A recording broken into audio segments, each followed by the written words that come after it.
My parents dismissed my Ivy League graduation as pointless, but just days later I was hired by a $10 billion company with a $2.5 million offer. Suddenly my mom calls saying we need to talk and demands a family meeting tomorrow. I walked in with a file in my hand, ready to destroy their entire world. Before I continue this story, let me know where you are watching from in the comments below. Hit like and subscribe if you have ever had to stand up to family who underestimated your worth. My name is Riley.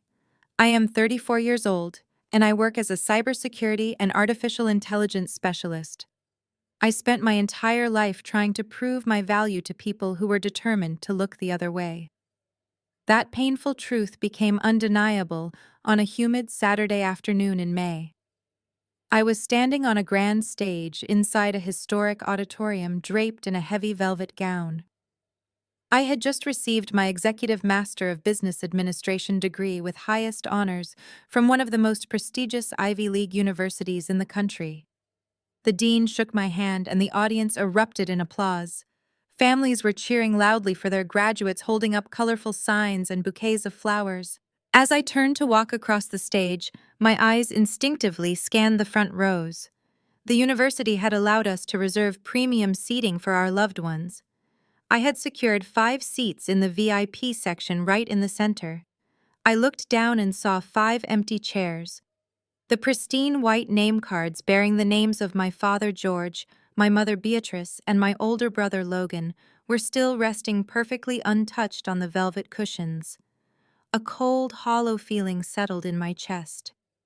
They did not come. Not a single one of them had bothered to show up for the culmination of 5 years of grueling academic work and sleepless nights. I walked down the steps and returned to my seat. My phone buzzed in the pocket of my dress beneath my graduation gown. A small part of me desperately hoped it was a message saying they were stuck in traffic or struggling to find parking.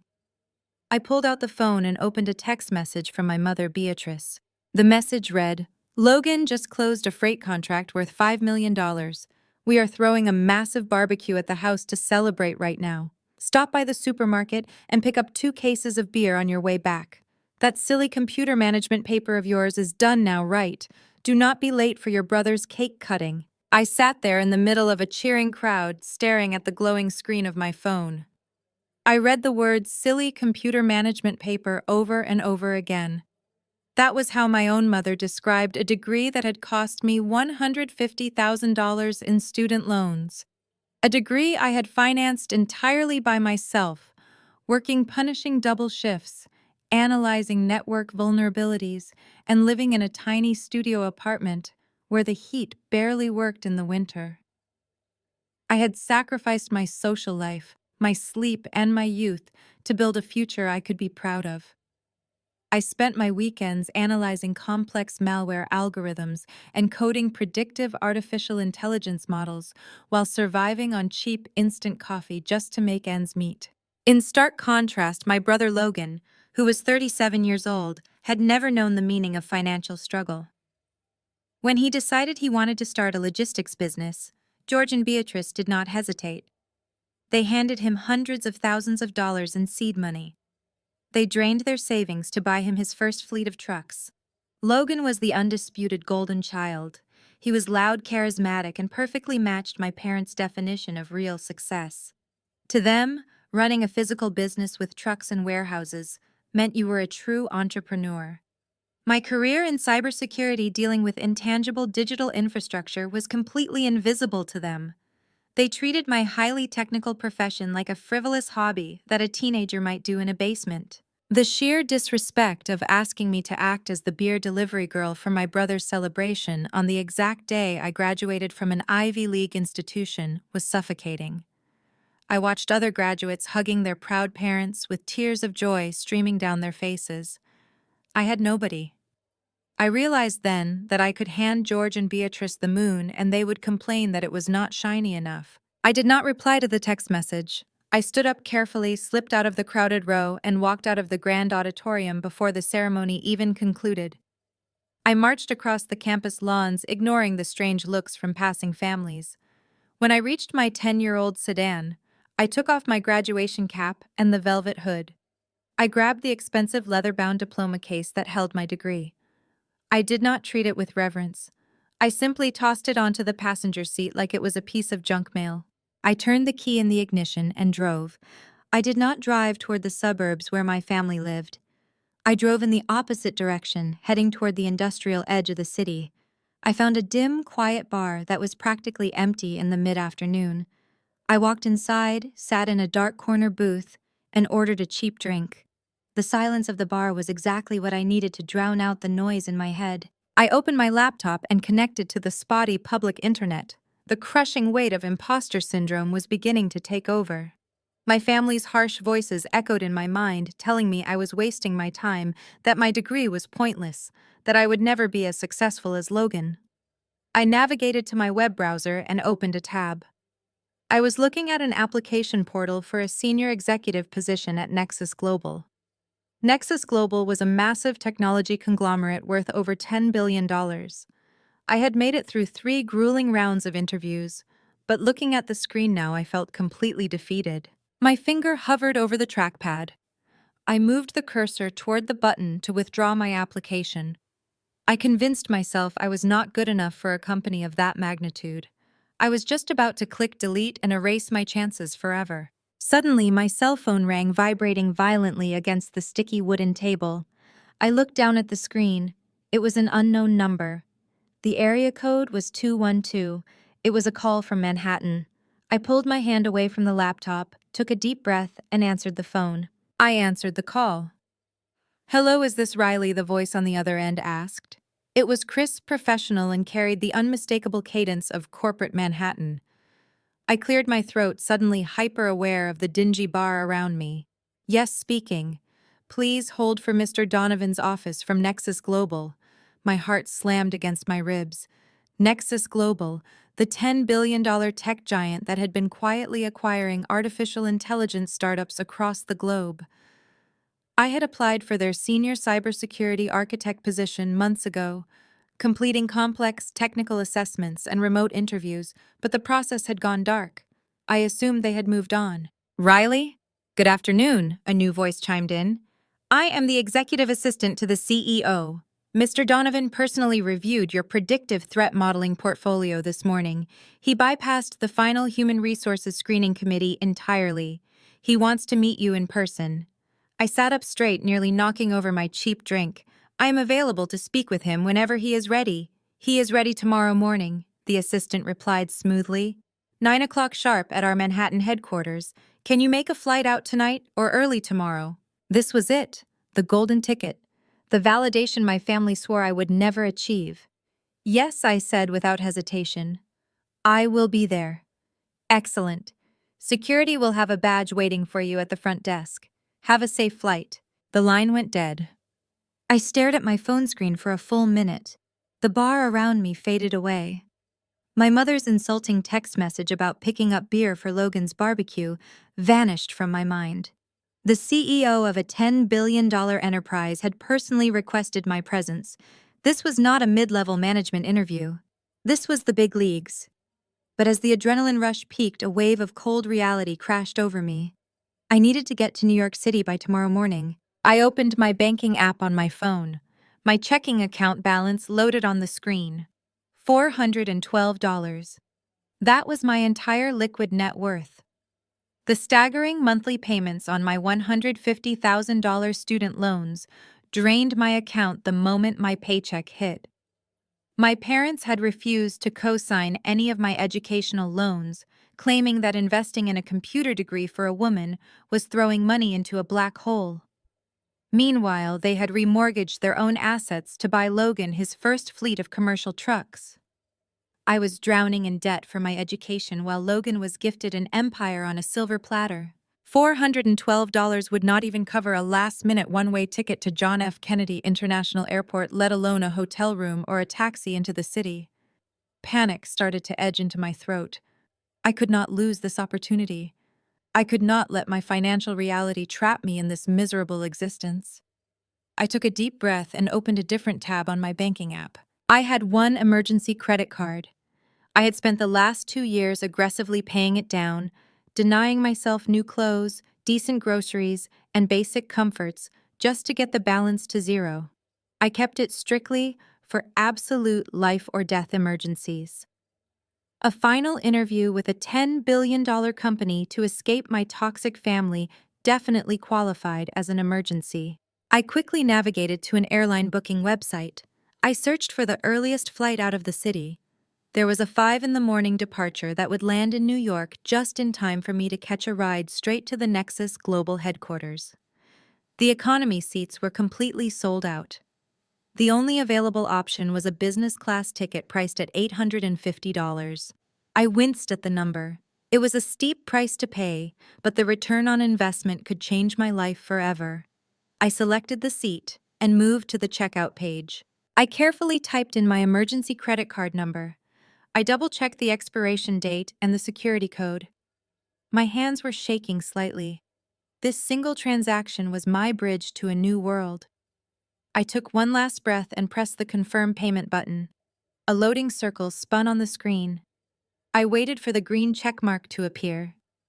Instead, a red error box flashed across the screen. Transaction declined. Please contact your card issuer. I frowned. That was impossible. I had a zero balance and a $5,000 credit limit. I re-entered the numbers, making sure I had not made a typo. I hit confirm again. The same red error box appeared. Transaction declined. Insufficient available credit. My pulse pounded in my ears. I quickly switched back to my banking app and clicked on my credit card statement. The screen refreshed. My available credit was zero. I scrolled down to the recent transactions. A pending charge had just posted exactly 3 minutes ago. $800 at a premium liquor and wine boutique located 2 miles from my parents' suburban mansion. My blood ran ice cold. I stared at the merchant name. I knew exactly what had happened. 3 years ago, during a massive winter blizzard, my father George had called me claiming his car was stuck and he needed to pay for an emergency tow truck. He said he had left his wallet at his office. I had given him the details of an authorized user card linked to my emergency account. He promised to cut up the card immediately after using it. He never cut it up. He kept it. And right now, while I was sitting in a dim bar celebrating my master's degree alone, my father had just swiped my emergency credit card to buy $800 worth of vintage wine and premium liquor for Logan's barbecue. He had stolen my only financial lifeline to fund a party celebrating the golden child.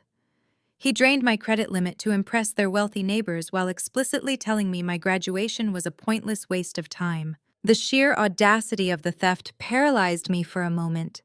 They did not just dismiss my achievements, they actively exploited my resources to fund their blatant favoritism. The student loan debt on my shoulders felt 100 times heavier, knowing my father was currently popping corks on wine he forced me to pay for. I gripped the edge of the wooden table until my knuckles turned white. I was not going to sit here and cry.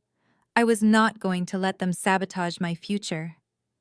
I grabbed my keys and marched out of the bar. I was going to get my card back. The sun had completely set by the time I turned onto their tree-lined street. I could hear loud music and boisterous laughter echoing from the backyard before I even turned off the engine. They were celebrating my brother Logan and his supposed success, using the credit line I had starved myself to pay off. I walked straight through the side gate and entered the backyard. The patio was illuminated by string lights and roaring fire pits. At least 30 people were scattered around holding crystal wine glasses. My neighbors' extended family and local business owners were gathered around the outdoor kitchen. My father George stood in the center holding a bottle of vintage red wine that he had purchased with my emergency funds. Logan was grinning, soaking up the adoration. George raised his glass high, demanding everyone's attention. "Listen, everyone," George announced, his voice booming over the music. "Today we are celebrating a real businessman. Logan just secured a $5 million freight contract. He is generating real cash flow. This is what true success looks like." The crowd clapped loudly. George took a sip of his stolen wine, and then his eyes landed on me standing at the edge of the patio. His triumphant smile shifted into a condescending smirk. He pointed his glass in my direction, making sure the entire crowd was listening. And look who finally decided to show up. George called out. My daughter Riley. Look at your brother Riley. That is real cash flow right there. That is a tangible business. Meanwhile, you are 34 years old and still burying your face in worthless lines of code. When are you going to stop playing with computers and do something actually useful for this family? A few neighbors chuckled awkwardly. I walked directly up to my father, ignoring the stares. I looked at the expensive wine bottle in his hand. You maxed out my emergency credit card, I said, my voice dangerously calm. You spent $800 on liquor today, using the card you promised to destroy 3 years ago. George rolled his eyes, waving his hand dismissively. Do not be so dramatic, Riley. We are family. Family shares resources. Your brother is bringing in millions now anyway. He will pay you back eventually. Just go inside and help your mother with the food. Stop ruining the mood. He turned his back on me, resuming his conversation.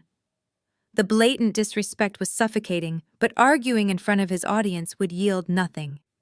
I needed my physical credit card to cancel the charges, and I needed to pack my belongings from my childhood bedroom. I turned away and walked through the sliding glass doors into the house. The living room and kitchen were a massive mess of empty platters and discarded napkins.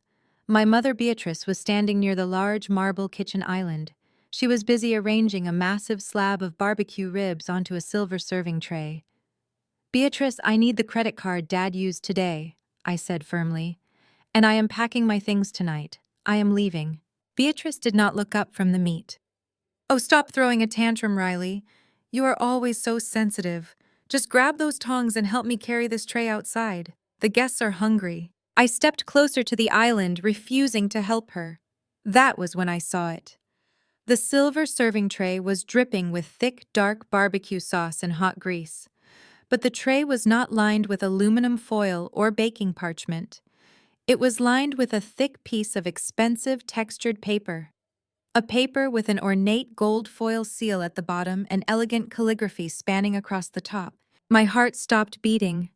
I leaned over the kitchen island, staring at the paper trapped beneath the greasy slab of meat.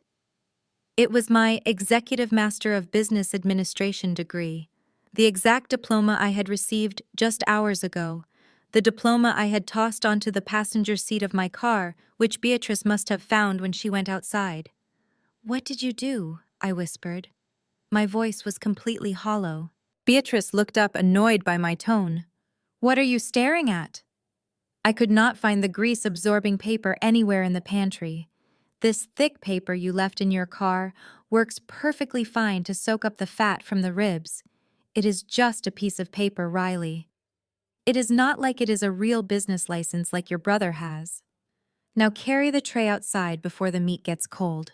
I stood frozen in this pristine kitchen. 5 years of my life. $150,000 in crippling student loan debt. Endless nights of coding, studying, and crying from exhaustion. All of it was currently soaking up pork grease because my mother could not be bothered to look for a paper towel. This was the ultimate physical manifestation of how they viewed my existence. Any normal person might have screamed or broken down in tears, but I did not cry. A profound, chilling clarity washed over my entire body. The last remaining invisible string tying me to this toxic family snapped and withered away into nothing. I reached out and calmly grabbed the edge of my ruined degree. I pulled it out from underneath the ribs. The thick parchment was stained brown and dripping with hot grease. Beatrice gasped and scolded me for ruining her presentation, but I ignored her completely. I pulled my phone out of my pocket. I held up the grease-stained, ruined diploma and took a clear, high-resolution photograph of it, making sure the lighting caught the grease soaking through the university seal. I lowered my phone and looked at Beatrice. Her angry expression faltered slightly when she saw the utter emptiness in my eyes. I reached into my jacket pocket where I had just found the supplementary credit card sitting on the counter. I tossed the plastic card onto the marble island. It landed with a sharp click right next to the tray of meat.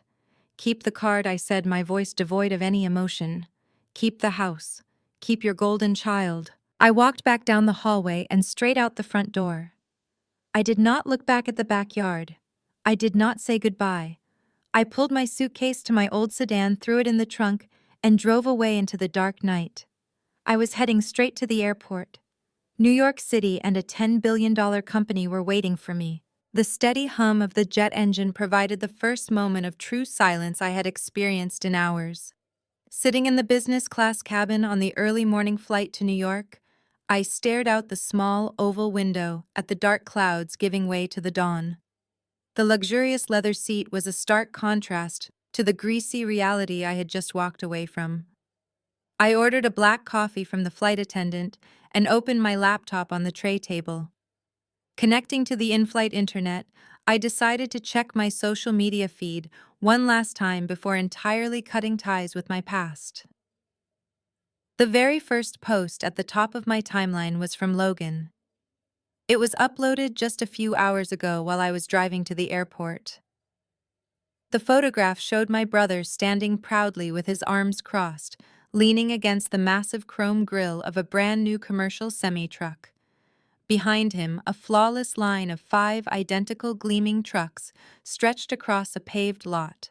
The caption read, "Building a $5 million empire from the ground up and never looking back." The post already had hundreds of likes and glowing comments from our hometown neighbors, extended relatives, and family friends praising his business acumen. I stared at the photo. Most people saw a successful young man standing in front of his hard-earned fleet. But as a cybersecurity and artificial intelligence specialist, my brain was trained to see beyond the surface. I saw data points waiting to be extracted. I downloaded the high-resolution image and opened a secure terminal window on my desktop. I zoomed in past Logan's smug, smiling face, focusing entirely on the background. The resolution was just sharp enough for me to read the Department of Transportation registration numbers printed on the side of the second truck. I also captured the license plate of the vehicle at the end of the row. My fingers moved rapidly across the keyboard, running a series of automated queries through public transportation databases, corporate entity filings, and commercial leasing registries. The code scrolled rapidly down my dark screen, fetching the raw financial realities hidden behind my brother's perfect social media facade. Within 3 minutes, the truth materialized right in front of me in stark, undeniable text. Logan Logistics did not own a single one of those trucks. The registration numbers did not trace back to his corporate entity. They pulled up the name of a notorious commercial leasing firm known in the transportation industry for predatory lending practices and exorbitant interest rates. I dug deeper into his corporate shell, running a quick background check on the company profile. The results were laughable. Logan's company possessed absolutely zero hard assets. It was heavily over-leveraged bleeding cash just to maintain the astronomical monthly lease payments on those vehicles. The $5 million contract he had been bragging about all night was a complete illusion. It was likely just gross projected revenue stretched over a 10-year period, heavily penalized by his predatory leasing terms and operational costs. His so-called empire was nothing more than a fragile house of cards drowning in toxic debt. He was not a successful businessman. He was a desperate man fronting a hollow shell company burning through cash to maintain the appearance of wealth. A sudden vibration on the tray table broke my concentration. My phone screen lit up with a rapid succession of text messages. The sender was Beatrice. Even after I had walked out on her, leaving my ruined degree soaking in pork grease, she still felt entirely entitled to demand my attention. I opened the messages.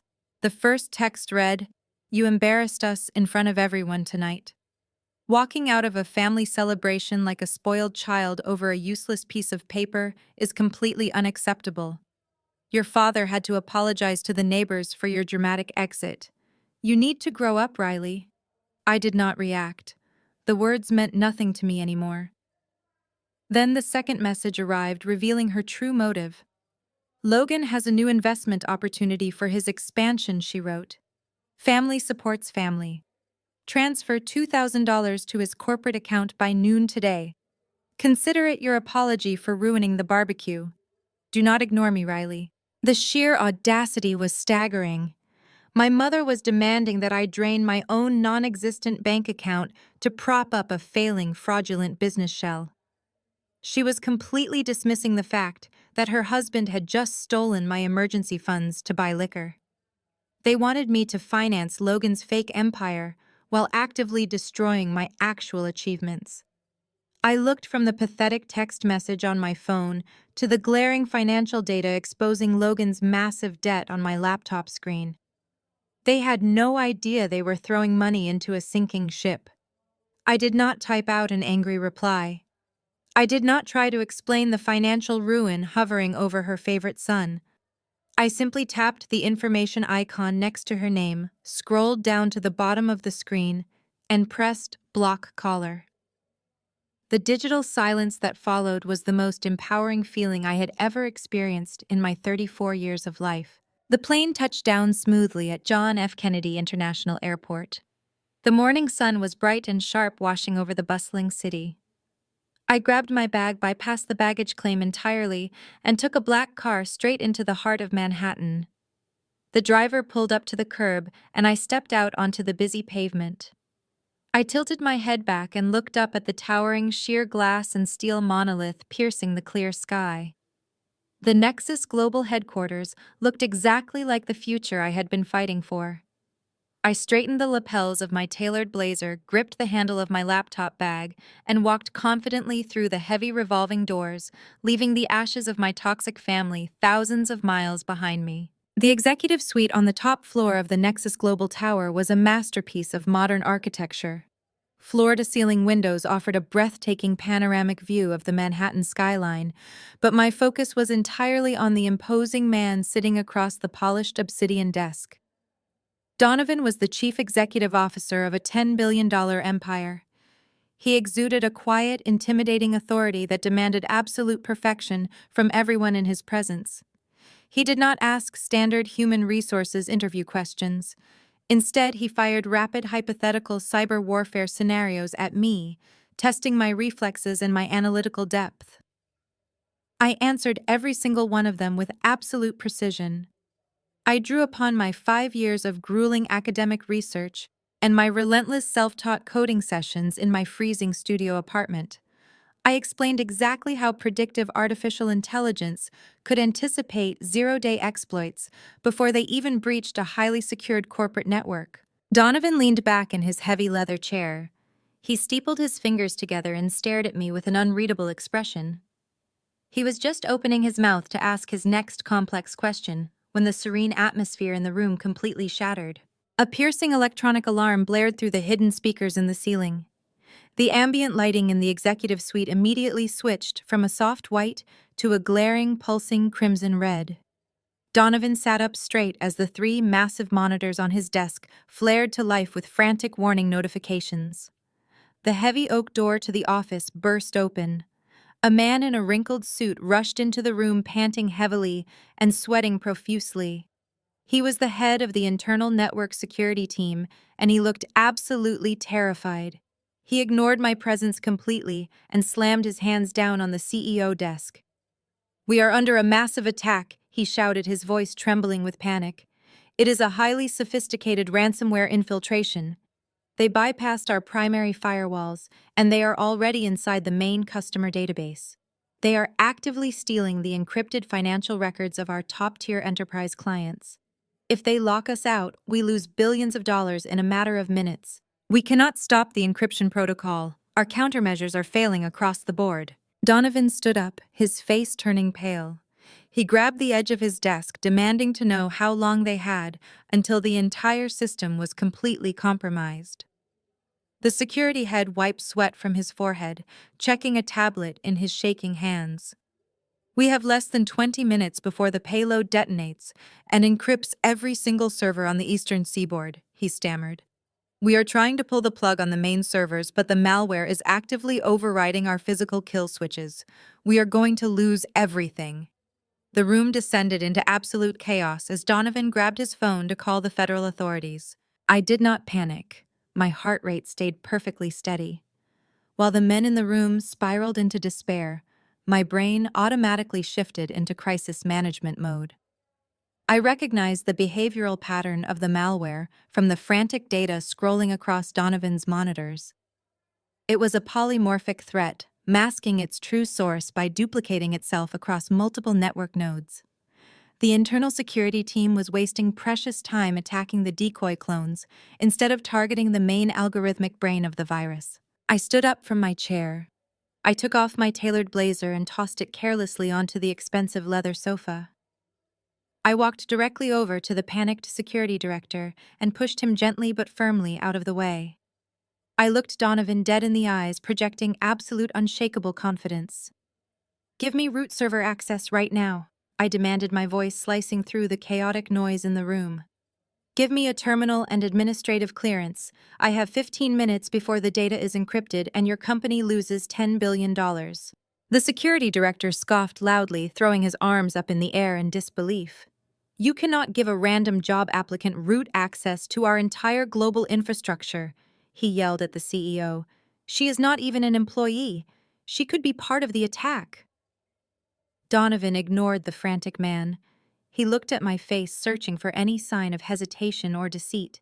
He saw nothing but a sharp, calculated determination. The same determination that had kept me awake for 5 years studying the exact digital architecture currently crumbling before his eyes. Donovan slammed his hand down on a biometric scanner on his desk, unlocking the master executive terminal. The monitors flipped to a command prompt screen. "Do it," Donovan ordered, stepping aside. "Save my company." I dropped into the heavy leather chair and pulled the keyboard toward me. My fingers hit the keys with a blistering speed that echoed through the silent room like a rapid-fire weapon. I completely bypassed the failing standard security protocols that the internal team was hopelessly trying to reboot. Instead, I engaged the raw code. The malware was aggressive, rapidly chewing through the data layers, but it was following a rigid mathematical pattern. It lacked adaptability. I knew exactly how to trap it. I did not just try to block the attack. I built a cage. I quickly wrote a custom script integrating a reverse artificial intelligence firewall. I commanded the AI to mimic the core database structure, creating a massive digital mirage. I fed the ransomware an infinite loop of fake encrypted data, drawing the malicious code away from the actual client financial records. The terminal screen scrolled with thousands of lines of green text as my AI firewall deployed across the network. I boxed the malware into an isolated virtual sandbox, severing its connection to the outside world and freezing its encryption protocol dead in its tracks. I hit the enter key one final time, sealing the digital vault.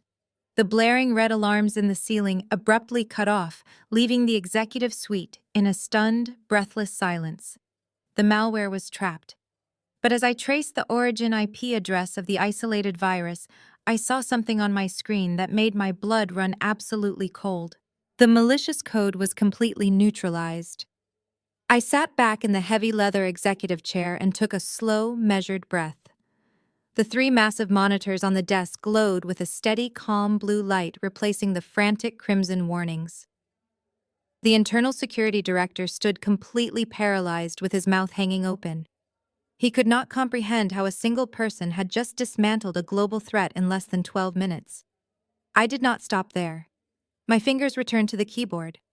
I was not just going to trap the ransomware. I wanted to know exactly who had dared to launch such a sophisticated strike against Nexus Global. I engaged a deep packet inspection, routing my trace through a series of encrypted dark web nodes. The hackers had used heavy masking techniques, bouncing their signal across international servers to hide their digital footprints. But artificial intelligence leaves a distinct signature if you know exactly how to read the mathematical anomalies. I commanded my custom algorithm to strip away the decoy proxy layers one by one. The geographic origin of the attack slowly materialized on the center screen. A series of coordinates flashed in bright text, mapping out a physical server location. My eyes narrowed as the final Internet Protocol address resolved. The primary data relay station was not located in a hostile foreign country. It was an anonymous, leased server rack located right in my home state. It was situated less than 50 miles from the exact suburban neighborhood where I had grown up. The geographical coincidence was too specific to ignore, but I filed that vital piece of data away in my mind for later analysis. I pushed the keyboard away and turned my chair to face the chief executive officer. "Your customer database is entirely secure," I stated, my voice reflecting absolute unwavering confidence. The financial records were never breached. I have isolated the virus in a secure digital vault, and I have successfully traced their primary relay server. Your internal team can take over the cleanup process from here. Donovan stared at me. He looked at the monitors, then looked back at my face. The sheer magnitude of what I had just accomplished settled over the room. I had single-handedly saved his $10 billion enterprise from absolute catastrophic financial ruin. Donovan turned his head slowly and locked eyes with his panicked security director. "Leave us," Donovan ordered, his voice dangerously quiet. The security director scrambled out of the executive suite, closing the heavy oak door behind him. We were completely alone in the sprawling office. Donovan walked slowly to the massive window looking out over the Manhattan skyline before turning back to me. He did not ask any more hypothetical interview questions. He walked to a polished safe in the corner of his office, unlocked it, and pulled out a thick premium leather folder. He placed it directly on the desk in front of me. Inside that folder is the standard employment contract for the senior cybersecurity architect position, Donovan said. The initial base salary was set at $400,000. He reached into his suit pocket, pulled out an expensive fountain pen, and deliberately crossed out that number. He wrote a new figure directly on the pristine paper. "Your new base salary is $800,000 a year," he stated without a single flinch. "Furthermore, I do not want you entertaining any competing offers from other technology firms." He wrote another massive figure on the secondary compensation line. "I am authorizing an immediate signing bonus of $2.5 million. It will be wired to your personal account the second you sign that paper." I looked down at the contract. 5 years of crippling student debt, 5 years of starvation diets and freezing apartments, 5 years of my family telling me I was a worthless failure who played with useless lines of code. I picked up the fountain pen. The metal felt heavy and solid in my hand. I signed my name on the dotted line with absolute precision. Donovan took the folder, pressed a button on his desk phone, and instructed his financial department to execute the wire transfer immediately. Less than 60 seconds later, my cell phone buzzed with an urgent notification from my banking application. I opened the screen. My account balance had previously been $412. I refreshed the page. The numbers spun rapidly and settled on a bright, bold figure. $2,500,412. My chest tightened with a triumphant, breathtaking sense of absolute victory. I had won. I had finally won. The profound silence of the executive suite was abruptly shattered by a harsh, jarring ringtone. My cell phone vibrated aggressively against the obsidian desk. I looked down at the glowing screen. The caller identification displayed a name that instantly brought the stench of barbecue grease and cheap liquor back to my memory. It was George, my father. I looked at Donovan, who gave a polite nod, signaling I could take the call. I picked up the device and pressed the green answer button. I did not even get a chance to say hello. George's voice exploded through the speaker, a toxic mixture of panic and aggressive entitlement. "Riley, listen to me right now," George barked, his voice rough and demanding. "Logan just got into a massive accident with his new commercial truck. He completely smashed the front end, and the leasing company is demanding immediate payment for the damages.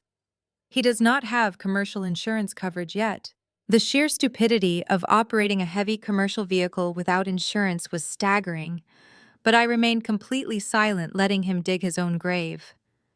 "You need to transfer $5,000 into my bank account immediately," George demanded. "We have to bail your brother out of this mess before they repossess the entire fleet. If you do not send me that cash right this second, you can forget about ever stepping foot in this house again. Do not test me, Riley. Send the money now." I held the phone to my ear, listening to the harsh breathing of my father on the other end of the line. George was waiting for me to panic. He expected me to cry or plead or scramble to empty my meager savings account to rescue his precious son. He thought he still held the ultimate power over me. He firmly believed that the threat of banishment from the family home would force me into immediate submission.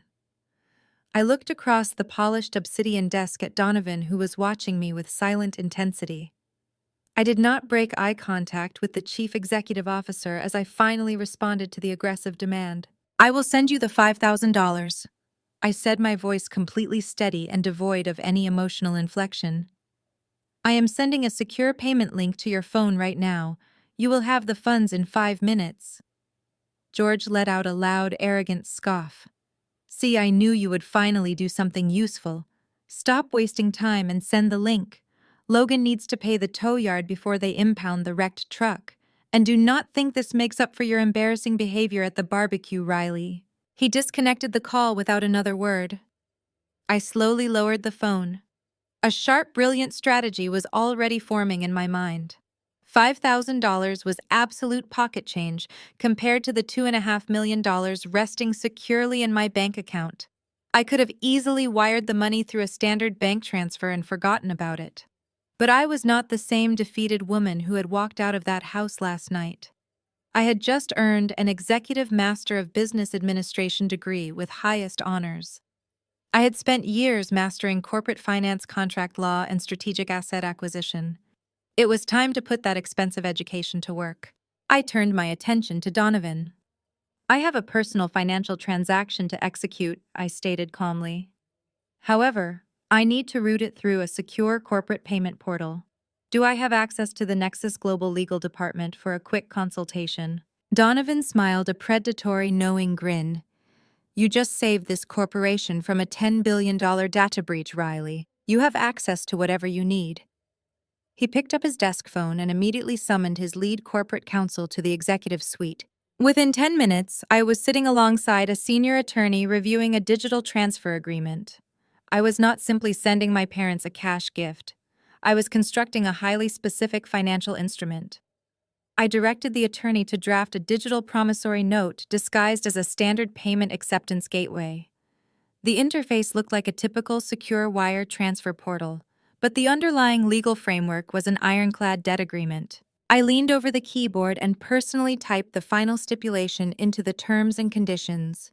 It was a micro-clause intentionally buried deep within the legal jargon of the digital contract. The text was incredibly specific. It stated clearly that the $5,000 transfer was classified as an emergency high-yield bridge loan. The most critical part of the clause defined the collateral. I typed the exact legal address of my parents' suburban mansion. The document explicitly stated that this loan was secured by the right of recourse against the recipient residential property. By accepting the funds, the recipient automatically granted the lender the legal right to place a lien on the specified real estate in the event of default or failure to repay upon demand. The attorney reviewed my drafted clause and raised his eyebrows in professional admiration. "This is completely legally binding," he confirmed. "If they click accept and verify their identity, they are legally leveraging their primary residence against this debt." I nodded and hit the send button. The secure link was instantly transmitted via text message to George. Hundreds of miles away in the chaotic aftermath of Logan's uninsured truck collision, my parents were panicking. I could easily visualize the scene. George and Beatrice were likely standing in their driveway, frantically trying to smooth over the disaster to protect Logan's fake image. When the text message chimed on George's phone, they did not hesitate. They were blinded by their own greed and their desperate need to bail out the golden child.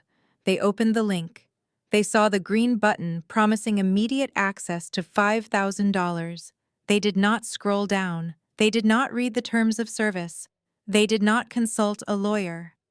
Driven by sheer arrogant entitlement, George quickly checked the box verifying his identity and aggressively tapped the accept button. Back in Manhattan, my cell phone lit up with a secure notification from the Nexus Global Legal Portal.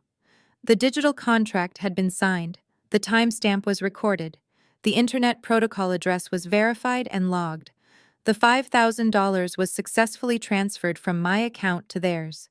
The trap had been flawlessly sprung and the prey had walked right into it without a second thought. Less than 2 minutes later, a new text message arrived on my phone. It was from Beatrice.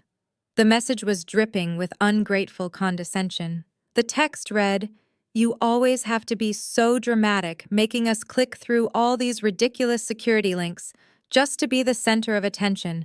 Next time, just wire the cash directly. Transfer it faster next time. Logan is stressed enough without you making things complicated." I stared at the text message. I did not feel a single ounce of anger or betrayal. The emotional manipulation that used to crush my spirit now completely failed to register. I simply locked my phone and slipped it into my pocket. A senior assistant guided me out of Donovan's office and escorted me down the hall to a temporary workspace. It was a massive glass-walled corner office overlooking the breathtaking expanse of the city. The assistant informed me that my permanent executive suite was currently being renovated to my exact specifications. I walked over to the sleek espresso machine resting on a marble counter and poured myself a cup of dark, rich coffee. I walked slowly toward the floor-to-ceiling window, holding the warm ceramic mug in my hand. I looked out over the towering skyscrapers and the bustling, endless streets of Manhattan. The morning sun was reflecting off the glass buildings, bathing the city in a golden light. I took a slow, appreciative sip of my coffee, letting the profound reality of my new existence settle over me. I was no longer the scapegoat of a toxic family. I was a highly paid corporate executive holding immense power. More importantly, I smiled as I looked at the digital copy of the signed contract glowing on my tablet screen. Through one simple, brilliant legal maneuver, I had just officially transformed myself into a legal creditor. I now held a legitimate financial stake against the very house I had grown up in. The house they had just threatened to banish me from was now legally tied to my name. They thought they had successfully extorted me, but in reality they had just handed me the keys to their destruction. My first official week as the Director of Artificial Intelligence Security at Nexus Global moved at a blistering pace. My permanent corner office was finalized, featuring frosted glass walls and a multi-monitor command station that would make federal intelligence agencies envious. But I did not spend my time admiring the custom ergonomic furniture or the unlimited corporate expense account. I had a much larger target in my sights. I needed to finish dissecting the ransomware attack that had nearly crippled the $10 billion corporation on my very first day. The threat was neutralized and safely locked inside a virtual sandbox, but I refused to let the origin remain a mystery. I sat down at my primary terminal and pulled up the geographical internet protocol address I had uncovered during the initial crisis. The digital coordinates had pointed directly to a suburban zone in my home state. It was a location far too close to my toxic family to be a mere coincidence. I initiated a deep packet inspection using a highly aggressive tracing algorithm I had coded myself. The algorithm systematically stripped away the encrypted layers of the dark web proxy servers the hackers had used to mask their location. I watched lines of code cascade down the black screen as my system tore through the final virtual private network barriers. The raw data finally compiled into a clear, undeniable network log. The malicious digital traffic had been routed through a commercial server cluster. I ran a quick query on the hardware registry and felt a cold, sharp smile spread across my face. The servers did not belong to a sophisticated international cyber syndicate. They belonged to a regional freight management database. I cross-referenced the corporate ownership filings with the state business registry. The results populated on my screen in bold black text. The entire server cluster was officially registered to Logan Logistics. I leaned back in my chair, steepling my fingers together as the staggering reality of the situation washed over me. My arrogant older brother, the supposed golden child, who my parents worshipped as a brilliant entrepreneur, was heavily involved in a global cyber attack. I dove directly into the network architecture of his fragile logistics company. The security was absolutely pathetic. It took me less than 2 minutes to bypass his administrative passwords and access the core operational logs of his entire business. What I found inside was a chaotic, desperate mess of financial ruin. Logan had leased a massive fleet of commercial trucks with predatory interest rates, and his profit margins were completely non-existent. He was bleeding cash every single day. In a desperate attempt to generate rapid passive income to fund his lavish lifestyle and impress our parents, he had leased out the excess processing power of his company servers.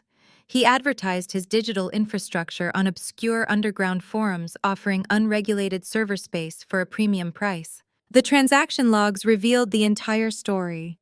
An anonymous offshore shell company had offered Logan a massive upfront payment in untraceable cryptocurrency to rent his network.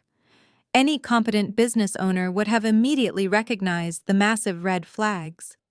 Legitimate corporations do not pay exorbitant, untraceable fees for basic server hosting from a failing regional trucking company. But Logan was blinded by sheer greed and his own inflated ego. He gladly accepted the illicit funds. He intentionally disabled his own basic firewall protections to allow his new mysterious clients unrestricted access to his network. He turned a blind eye to the massive volumes of encrypted data flowing through his hardware. My brother thought he was a financial genius outsmarting the system to make easy money. He bragged to George and Beatrice about his brilliant revenue streams, while actively allowing cybercriminals to use his company as a digital transit station for laundering cryptocurrency and launching devastating ransomware attacks. Logan was so spectacularly arrogant and technologically illiterate that he had absolutely no idea his servers had just been used to target a $10 billion multinational technology conglomerate. He had recklessly kicked a sleeping giant, and the giant was about to crush him into dust. I compiled every single piece of evidence into a comprehensive digital dossier. I gathered the server logs, the cryptocurrency transaction receipts, the disabled firewall configurations, and the direct internet protocol links tying Logan Logistics to the exact malware that had infiltrated our headquarters. I printed the entire file, placed it in a secure red folder, and walked straight down the hallway to the executive boardroom. Donovan was sitting at the head of the long mahogany table, conducting a meeting with the senior legal team. I did not knock. I walked into the room and placed the red folder directly in front of the chief executive officer. I have completely mapped the origin of the ransomware strike, I announced, my voice echoing clearly in the quiet room. The attack was routed through a domestic commercial server cluster. The owner of the infrastructure deliberately accepted illicit payments to host the malicious code and intentionally bypassed security protocols to facilitate the strike against our network.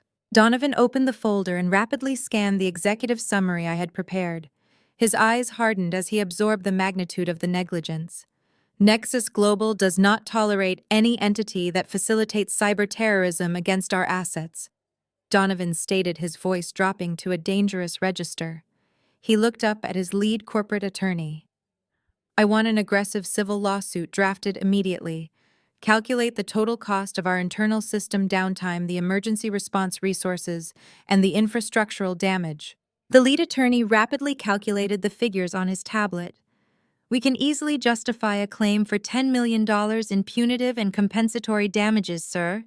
We will file for an immediate asset freeze to prevent the defendant from liquidating their company. Execute it, Donovan commanded without hesitation. Who is the target of the lawsuit, Riley? I looked Donovan dead in the eyes, feeling an overwhelming rush of absolute power. The defendant is a commercial freight operator, I stated clearly. The company is registered as Logan Logistics. The legal team immediately sprang into action, drafting the devastating lawsuit that would completely obliterate my brother's fake empire. Logan thought he was untouchable. He thought he could steal my emergency funds, mock my education, and build his life on a foundation of arrogant lies. But he had just unknowingly triggered a $10 million legal nightmare, and I was the one holding the detonator. The legal machinery of Nexus Global moved with ruthless efficiency. Within 48 hours, a federal judge granted the emergency injunction, freezing every single corporate and personal bank account tied to Logan Logistics. My brother woke up to a financial apocalypse. The predatory leasing companies that owned his trucks immediately initiated repossession protocols when his automated payments bounced. His fake empire crumbled before noon. I watched the entire collapse through the secure legal terminal in my Manhattan office, sipping a macchiato while the data rolled in. Logan did what he had always done when facing the consequences of his own arrogance. He ran crying to our parents. I could easily picture the frantic scene in their pristine suburban kitchen. He would be pacing the hardwood floors, sweating profusely, spinning a wild web of deceit. He told George and Beatrice that vicious corporate rivals were trying to crush his massive success out of pure jealousy. He claimed a jealous competitor had launched a frivolous lawsuit and temporarily tied up his cash flow in bureaucratic red tape. He told them he just needed a massive injection of liquid capital to hire lawyers and break the freeze. He assured them his $5 million contract was still valid and he would pay them back tenfold once the temporary hold was lifted by the courts. George and Beatrice swallowed the lie without a single drop of hesitation. They were so desperate to maintain the illusion of their perfect son that they willfully ignored all logic and reason. They needed to find $500,000 immediately to save him from this imaginary corporate sabotage. But their own liquid savings were entirely depleted. They had only one major asset left with that kind of equity: the ancestral family mansion. What made their next move so breathtakingly cruel was the hidden financial history of that exact house. For the past 10 years, while I was supposedly wasting my life playing with useless lines of code, I had been transferring a significant portion of my meager paycheck directly to my parents. I had silently paid exactly 50% of their monthly mortgage to keep them afloat during the last economic downturn. I had sacrificed my own comfort, living in a freezing studio apartment, to ensure they never lost that roof over their heads. They never told anyone about my contributions. They took my money in secret and praised Logan in public. Now, without sending me a single text message or asking for my consent, they drove straight to their local bank to leverage the very equity I had built for them. They blindly signed the paperwork to take out a massive high-interest $500,000 secondary mortgage to bail out a cybercriminal. They thought they were being incredibly discreet. They assumed their desperate financial maneuver was completely private and untraceable. They drastically underestimated the legal trap I had laid for them days ago. I was sitting at my multi-monitor command station, analyzing network logs, when a sharp high-priority alert chimed through my secure financial portal. The notification did not come from the Nexus Global Security Grid. It came from the automated tracking system of my personal banking interface. When George blindly clicked accept on that $5,000 emergency bridge loan I had sent him, he legally bound his residential property as collateral. My carefully crafted microclause had officially registered me as a secured creditor holding an active lien against their estate. Because of that ironclad legal status, the national banking network was legally obligated to notify me the exact second any other financial institution attempted to alter the equity structure of that specific property. I clicked open the flashing digital alert. A detailed financial summary unfolded across my screen. George and Beatrice were actively finalizing a high-risk secondary mortgage for $500,000. The bank underwriting their desperate loan was a notoriously aggressive subprime lender known for predatory asset seizures. I leaned forward, resting my elbows on the cold glass of my desk. A slow, calculated smile stretched across my face. They were throwing $500,000 into a blazing inferno. Logan owed Nexus Global $10 million. The federal authorities were already tracing his cryptocurrency laundering operations. That $500,000 would be seized by federal investigators the exact second it hit his frozen accounts. George and Beatrice were effectively handing their ancestral home over to a predatory subprime lender for absolutely nothing. I could have simply watched them lose the house to the bank. It would have been poetic justice to see them evicted by strangers. But I wanted absolute control over their inevitable downfall. I picked up my phone and called the elite wealth management firm that handled executive portfolios for Nexus Global. The senior wealth manager answered on the first ring, recognizing my exclusive corporate clearance. "I have a highly specific asset acquisition I need executed immediately," I instructed, my voice steady and commanding. A subprime lender in my home state is currently underwriting a $500,000 high-risk mortgage for a residential property. I hold a primary micro lien on this exact address. I want to purchase their entire debt obligation before the ink dries. The wealth manager did not question my motives. He simply asked for the property details and the name of the lending institution. I have $2.5 million in liquid capital sitting in my account, I continued. Use whatever fraction of my signing bonus is required to buy out that loan from the bank. I want the debt completely transferred to my holding company. I want to own the paper today. It took less than 4 hours for the executive wealth management team to cut through the bureaucratic red tape. The subprime lender was more than happy to instantly offload a high-risk loan to a wealthy Manhattan corporate executive paying in pure cash. They transferred the paperwork electronically, assigning the entire mortgage portfolio to my private limited liability company. As the sun began to set over the New York skyline, casting long golden shadows across my office, my secure portal chimed one final time. A high-resolution digital scan of the property deed and the newly assigned debt contract appeared on my main monitor. The legal documents were heavily watermarked and officially stamped by the state registry. George and Beatrice thought they had successfully secured the funds to save their golden child. They had no idea that their bank had immediately sold their toxic debt to a third party. They had no idea that the third party was the very daughter they had relentlessly abused and discarded. I took a slow sip of my coffee, staring at the official deed to the sprawling suburban mansion. The house was mine. The $500,000 vanished exactly as I had predicted. It took less than 72 hours for the federal authorities to trace the sudden influx of cash hitting Logan Logistics' frozen corporate accounts. The government immediately seized every single penny of my parents' secondary mortgage, classifying the funds as illicit assets tied to an active cyber laundering investigation.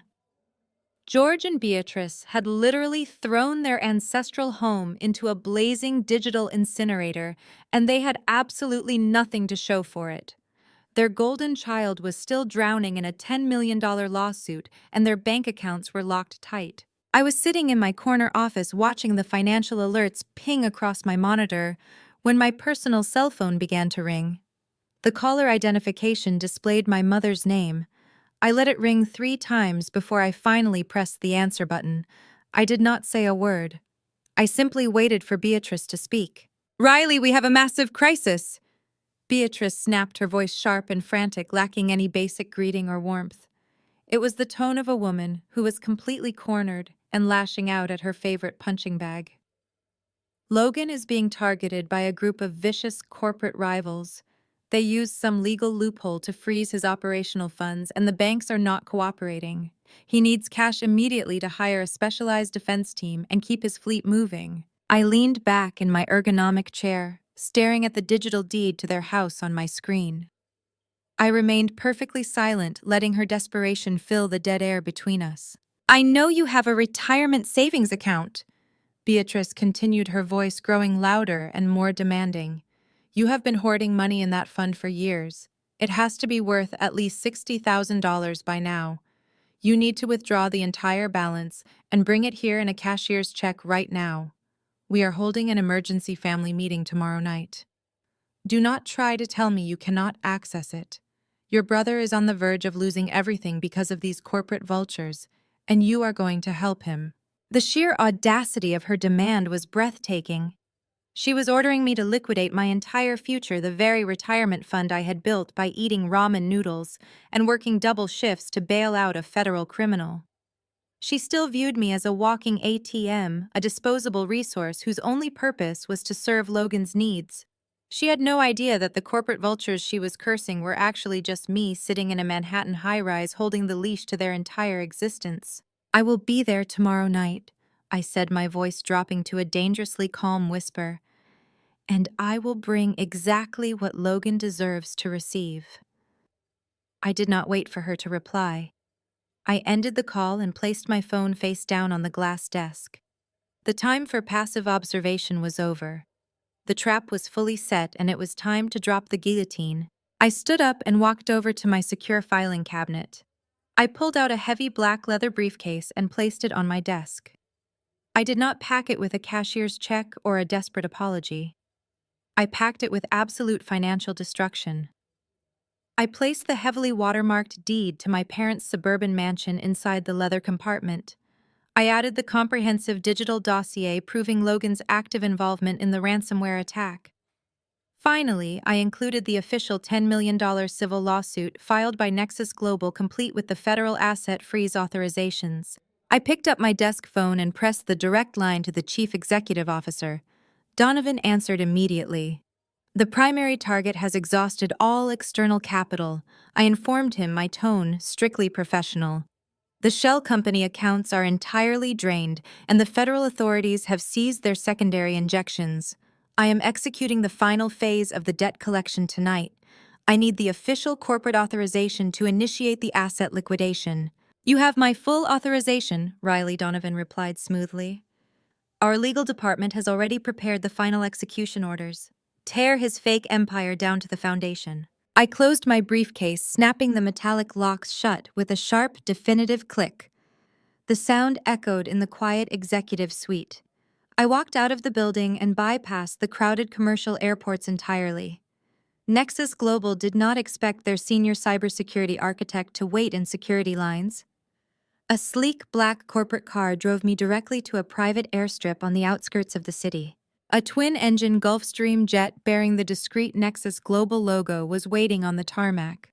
The flight crew greeted me by name and escorted me into the luxurious cabin. I sat in the plush leather seat, sipping sparkling water as the private jet soared through the evening sky, carrying me back to the exact suburban town I had sworn to leave behind forever. I was not returning as the quiet scapegoat who had walked away in the dark.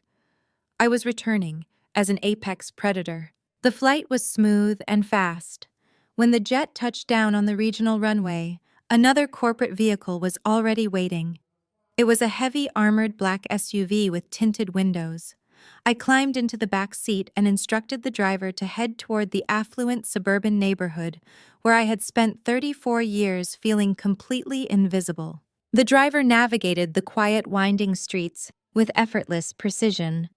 We turned onto the familiar tree-lined avenue and slowly approached the sprawling colonial mansion.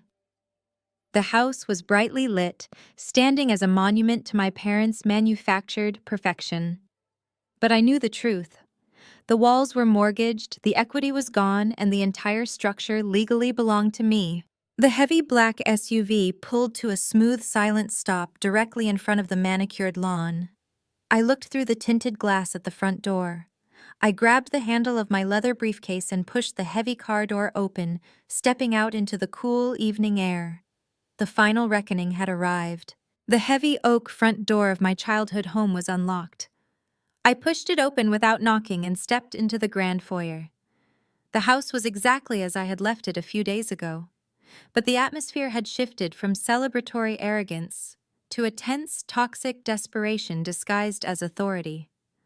I walked slowly down the hallway, my leather briefcase in my right hand. The expensive heels of my shoes clicked against the polished hardwood floors, announcing my arrival. I entered the sprawling living room. George, Beatrice, and Logan were arranged on the oversized white leather sectional sofa. They sat shoulder to shoulder, presenting a united front against me. They did not look like people on the verge of total financial annihilation. They had arranged their faces into identical expressions of patronizing expectation. They still fully believed they were the royalty of this household, and I was merely the peasant summoned to pay their royal taxes. Logan was wearing a designer polo shirt, leaning back with his arms crossed over his chest, projecting an unearned confidence. He looked perfectly comfortable, pretending his entire life was not currently being dismantled by federal investigators. George was holding a thick stack of legal documents, resting them on his knee. Beatrice had a pen ready in her hand, tapping it impatiently against her leg. "Ah, there she is," George announced, his voice devoid of any warmth. He did not ask about my trip. He did not ask how my job search was going. He did not ask if I had eaten or slept. He pointed a rigid finger directly at the empty armchair situated across from the sofa. "Sit down, Riley. We do not have time for pleasantries tonight." I did not sit down. I remained standing, towering over them, holding my briefcase. George sighed heavily as if my refusal to sit was a massive inconvenience to his busy schedule. "Fine, stand if you want. Just take this pen and sign the transfer authorization." He tossed the stack of papers onto the large glass coffee table separating us. "It is a complete release form for your retirement savings account. You need to liquidate the entire balance and route it directly into Logan's corporate account by tomorrow morning. We need the cash cleared immediately." I stared at the papers. "You want me to sign away my entire future?" I asked, my voice perfectly flat. "Do not be melodramatic," Beatrice snapped, gripping the armrest of the sofa. "You are making an investment in your family. Your brother is on the verge of finalizing a massive expansion contract. Once the funds clear his frozen accounts, he will pay you back double. Family supports family, Riley. You should be honored to help him." George leaned forward, tapping the glass table aggressively. "Let us be brutally honest here, Riley. That expensive computer degree of yours does not print money. You spent years chasing a useless piece of paper. You are 34 years old with nothing to show for it but a mountain of debt. Your brother actually owns a tangible business. His company generates real wealth. You need to redirect your useless savings into something that actually benefits this family. Stop being selfish and sign the paperwork right now." I did not look at the transfer documents. My eyes were drawn to a specific spot on the edge of the glass coffee table. There was a distinct cloudy smear marring the pristine surface. It was a dried ring of dark cloudy grease. It was the exact spot where Beatrice had callously dumped the heavy silver tray of barbecue ribs just a few days ago.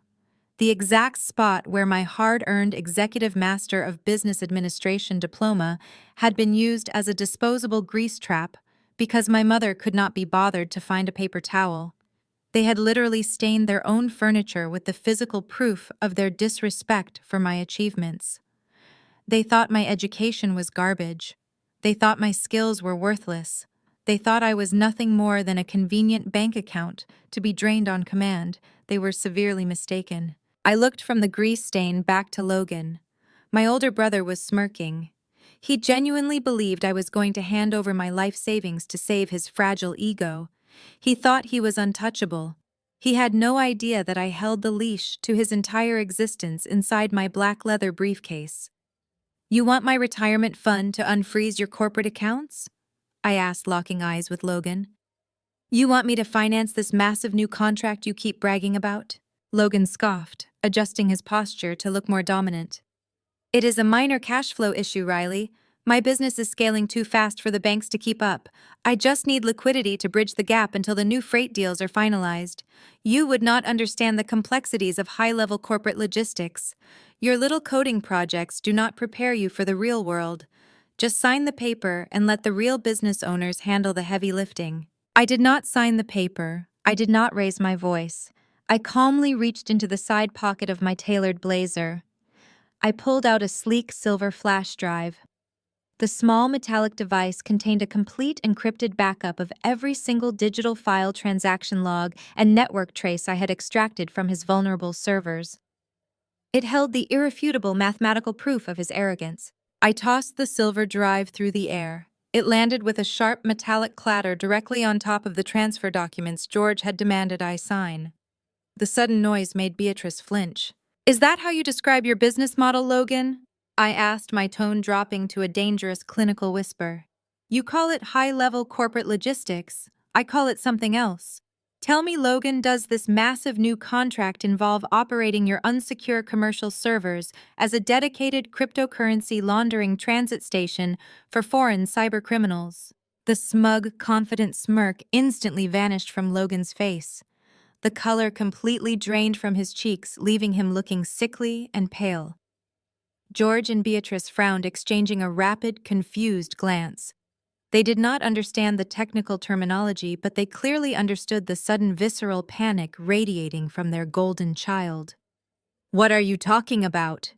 George demanded, his voice losing its authoritative edge. "What is she talking about, Logan?" Logan opened his mouth, but no words came out. He stared at the small silver drive resting on the glass table as if it were an active explosive device. He was absolutely paralyzed by the sudden realization that his darkest, most guarded secret had just been casually dropped onto his parents' coffee table by the sister he had spent his entire life mocking. The silence in the living room stretched tight until it finally snapped. Logan shot up from the white leather sectional. The initial pale shock on his face instantly mutated into a mask of furious, aggressive denial. He pointed a trembling finger directly at my face. "What absolute nonsense are you spouting, you psychotic loser?" he screamed, his voice cracking with panic. "You have no idea what you are talking about. Are you so deeply jealous of my success that you have to invent these insane delusions? I am the chief executive officer of a massive logistics empire, and you are just a pathetic low-wage employee trying to drag me down to your miserable level." George immediately rallied behind his golden child. His initial confusion vanished, replaced by righteous indignation. "Have you lost your mind, Riley?" George bellowed, standing up to join Logan. "You come into this house during a family financial emergency and start throwing around ridiculous accusations about hackers and money laundering. Your brother built a legitimate transportation company with his bare hands. You sit in a cubicle fixing computer glitches for pennies. How dare you project your own career failures onto his multi-million-dollar enterprise?" They were executing their classic gaslighting maneuvers perfectly synchronized. For 34 years, this exact tactic had worked. They would corner me, scream at me, invalidate my reality, and twist the narrative until I questioned my own sanity. They expected me to shrink back. They expected me to lower my gaze, apologize for stepping out of line, and quietly hand over my retirement savings to buy back their conditional affection. I stood perfectly still. My posture was rigid, my chin held high, and my eyes locked onto Logan's terrified, sweating face. The aggressive volume of their shouting completely washed over me without leaving a single mark. "I am not projecting anything, Logan," I stated, my voice cutting through their noise with clinical precision. "I am simply reading the raw data from your unsecured servers. You thought you could mask offshore cryptocurrency deposits by leasing server space to anonymous syndicates. You thought you were a genius. But you left your firewalls wide open and invited international cybercriminals right through the front door." Beatrice could no longer contain her fury. She sprang up from the sofa, her face flushed a dark, angry crimson. She could not comprehend the technical words I was using, but she recognized the absolute lack of submission in my tone. To her, my lack of fear was the ultimate sign of disrespect. "You ungrateful, spiteful brat!" Beatrice shrieked, closing the distance between us. "Your brother is facing a catastrophic business crisis, and you dare to walk into this house and slander his name. We gave you everything. We put a roof over your head. We tolerated your useless existence. If you are not going to sign those transfer papers and hand over that money right this second, then you can get out of my house immediately." She did not stop at verbal threats. Driven by years of unchecked physical entitlement over my body, Beatrice raised her right hand and lunged forward. She aimed a vicious, open-handed slap directly at my face, intending to physically punish me for my insubordination. I did not flinch. I did not cower. I did not take a single step backward. My left arm shot up with lightning speed. I caught her wrist mid-air, stopping the strike dead before it could even come close to my cheek. My grip was iron-tight, locking her arm in place. Beatrice gasped in shock. Her eyes widened in absolute disbelief.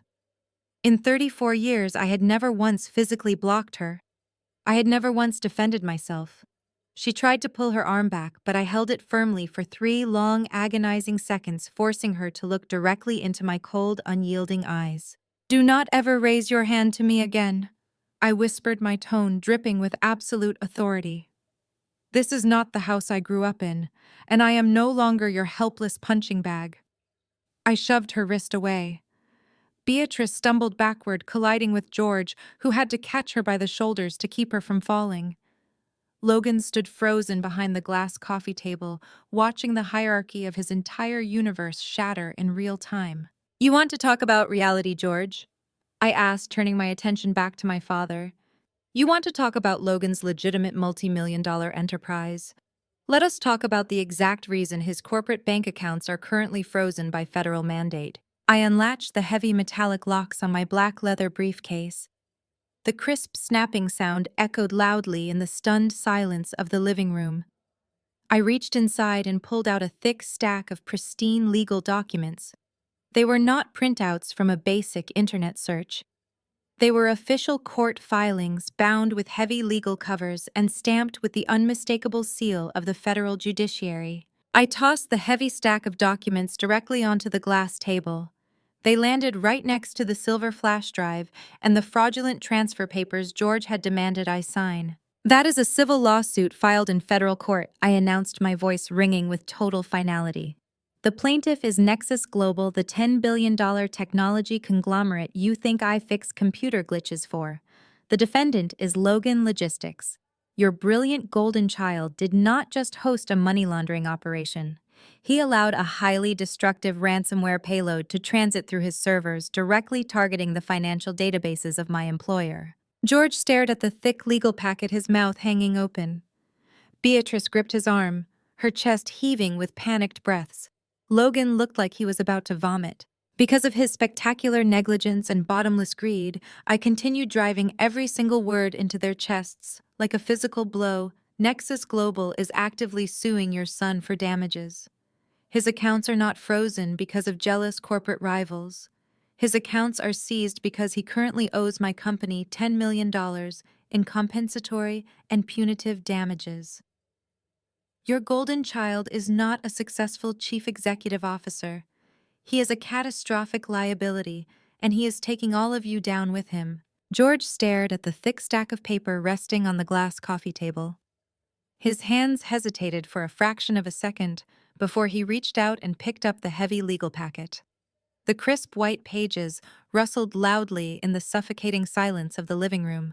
I watched his eyes scan the top sheet. He was not looking at the complex legal jargon or the federal court stamps. His gaze was entirely locked onto the embossed emblem at the top of the page. It was the unmistakable, sleek, geometric logo of Nexus Global, the corporate titan that dominated financial news networks and global markets. George swallowed hard. The color continued to drain from his face, matching the pale, terrified complexion of his golden son. His hands began to tremble violently, shaking the pages so hard that the sound echoed off the high ceilings. He looked up from the document. His eyes darted from the $10 billion corporate logo to my calm, unyielding face. "Why is this from Nexus Global?" George asked, his voice cracking under the immense weight of his confusion. "How did you even get your hands on a highly classified federal lawsuit from a multinational conglomerate? What is your connection to this?" I did not answer immediately. I let the question hang in the air, forcing them to sit in the agonizing tension of their own ignorance. I slowly reached up and adjusted the lapels of my tailored designer blazer, smoothing out an invisible crease. The luxurious fabric felt like armor against their desperate hostility. "Because I am their director of artificial intelligence security," I stated, my voice echoing with absolute authority. "I sit in a corner office on the top floor of their Manhattan headquarters. I command a security infrastructure worth more than this entire suburban zip code. And I am the exact person who personally signed the executive legal order to obliterate your beloved son's garbage trucking company." The revelation struck the room with the destructive force of a localized earthquake. The sheer magnitude of my statement shattered their manufactured reality into a million jagged pieces. George dropped the lawsuit. The heavy packet slammed back down onto the glass table, sliding slightly until it hit the silver flash drive. Logan let out a choked, gasping sound. The last remaining shred of his unearned arrogance evaporated entirely. His knees buckled beneath him. He collapsed backward, dropping heavily onto the white leather sectional. He stared blankly at the floor, completely paralyzed by the realization that the sister he had relentlessly mocked for 34 years was actually the corporate executioner holding the blade to his neck. He had spent his entire life bragging about his business acumen while running a fraudulent shell company. Now he was facing the absolute wrath of a corporate giant directed by the very woman he deemed a pathetic failure. Beatrice was completely short-circuited. Her mouth opened and closed repeatedly, but she could not produce a single coherent syllable. The woman who had spent decades weaponizing her sharp tongue against me was finally rendered completely mute. She looked at my designer clothes, my confident posture, and the devastating legal documents resting on her coffee table. The cognitive dissonance was tearing her apart. She could not reconcile the image of the submissive scapegoat daughter with the ruthless corporate executive currently dominating her living room. "You are lying," George stammered, desperately trying to cling to the wreckage of his shattered worldview. "There is no way a major corporation handed a director position to a 34-year-old who dropped out of a real business path to play with computer codes. You are making this up to scare your brother." "I am not here to scare him, George," I replied, my tone completely clinical. "I am here to collect. Your son is a massive liability. He knowingly hosted cybercriminals on his unsecured commercial servers in exchange for untraceable cryptocurrency payments. He actively facilitated a direct strike against my employer. Federal investigators are already monitoring his digital footprints. He is looking at a minimum of a $10 million civil judgment and highly probable federal criminal charges for money laundering and conspiracy. Your golden child is a complete failure." Logan buried his face in his hands, letting out a pathetic whimpering sound. He did not attempt to deny the charges. He did not try to defend his business empire. His absolute surrender was the ultimate confirmation of his guilt. Beatrice finally found her voice. It emerged as a high-pitched, desperate squeak. "Riley, please, you have to stop this. You work for them. You have a high position. You can tell your bosses to drop the lawsuit. Tell them it was a misunderstanding. You cannot let your own flesh and blood go to federal prison. We are your family." The sheer hypocrisy of her plea was physically repulsive. 10 minutes ago, she had tried to slap me across the face and ordered me out of her house. Now she was begging for my mercy, invoking the sacred bond of family that she had relentlessly abused for decades. "I do not leverage my hard-earned professional reputation to protect criminals, Beatrice," I stated coldly. "Especially not criminals who stole my emergency credit card to buy expensive wine while insulting my education. Nexus Global will strip his shell company down to the absolute studs.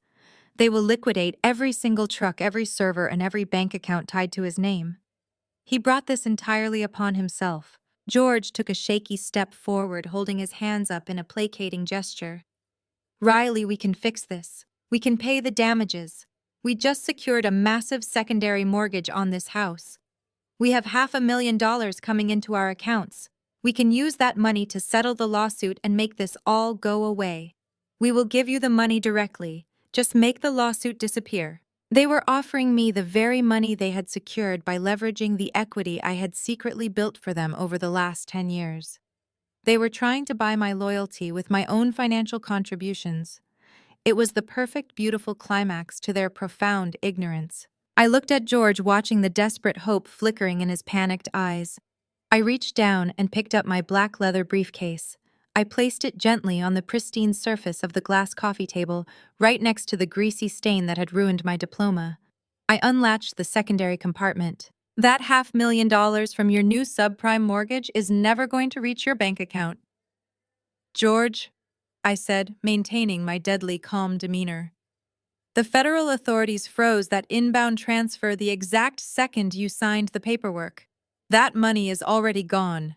George grabbed his chest, his face turning an alarming shade of gray. "Gone," he choked out. "What do you mean it is gone? That is our house. We bet everything on that loan." "I know exactly what you bet," I replied. "But you are operating under a severe misunderstanding of who currently owns the board." I reached into the briefcase. Logan kept his face buried in his hands, completely broken. Beatrice stood frozen, trembling uncontrollably. George stared at me, his eyes wide with absolute terror. I was not finished dismantling their toxic kingdom. I pulled a second document from the darkness of the briefcase, holding it up under the bright chandelier lights. Logan lifted his head from his hands, his face slick with cold sweat. The crushing weight of the $10 million lawsuit was finally breaking his mind, but his inflated ego refused to surrender completely. He jumped up from the white leather sectional, his voice cracking as he launched into a desperate, frantic denial. "I did not know anything," Logan screamed, waving his hands wildly in the air. "I am a logistics manager, not a computer geek. I just rented out excess server space to a third-party vendor to maximize our quarterly profits. It was a standard corporate lease agreement. I had absolutely no idea those anonymous buyers were hacking systems or launching malware. You cannot blame me for what clients do on rented hardware. I am innocent." George immediately seized onto this pathetic excuse, stepping in front of his son to shield him. "You hear that, Riley?" George barked, taking a step forward with false bravado. "He is an innocent landlord.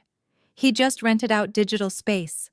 Your company is maliciously targeting a small business owner who was taken advantage of by foreign criminals. You need to call off your legal dogs right now and fix this misunderstanding." I did not argue with their manufactured delusions. I did not waste my breath trying to explain the legal concept of willful negligence or the technical reality of routing encrypted malware. The time for debates had ended long ago.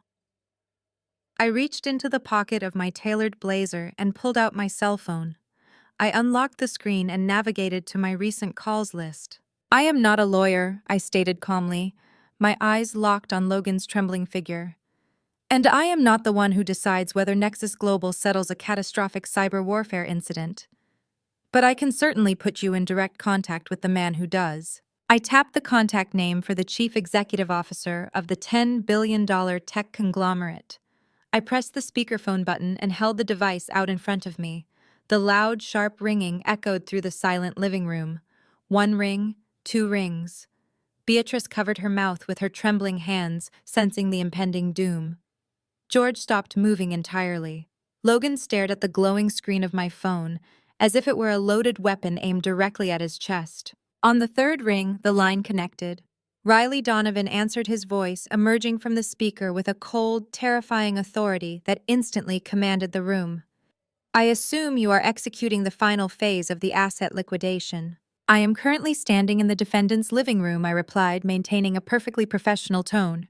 "The owner of Logan Logistics is currently claiming absolute ignorance. He insists he merely leased server space and had no knowledge of the cybercriminal's operations." A low, dark chuckle vibrated through the speaker. It was a sound devoid of any humor or mercy. "Ignorance is no longer a viable defense strategy," Donovan stated, his words cutting through the air like razor blades. "I just received the latest briefing from the Federal Cybercrime Task Force. The FBI has officially completed their forensic audit of his digital infrastructure and his personal offshore accounts." Logan let out a sharp, choked gasp, backing away until his legs hit the edge of the sofa. "The FBI confirmed that the company known as Logan Logistics did not just blindly rent out server space." Donovan continued, his voice merciless and precise. "Your brother intentionally accepted $200,000 in untraceable cash deposits. In direct exchange for that illicit payment, he personally authorized his administrative team to completely disable the primary firewalls protecting his servers. He deliberately opened the back door for international cybercriminals to launch an attack against our corporate grid. He took a bribe to facilitate domestic cyber terrorism." The truth hung in the air, heavy and suffocating. Logan was not an innocent victim. He was a willing, greedy accomplice to a federal crime.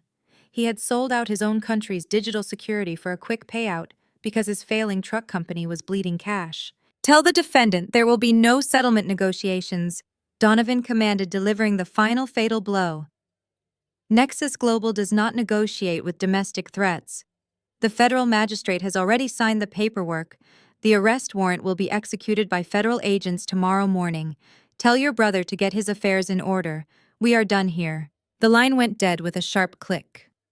The dial tone hummed loudly for a second before I ended the call and slipped the phone back into my pocket. I looked at the three people standing in front of me.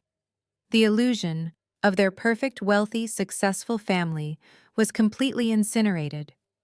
The pristine living room suddenly felt like a tomb. Logan let out a loud, agonizing wail. His knees gave out, completely unable to support his own weight.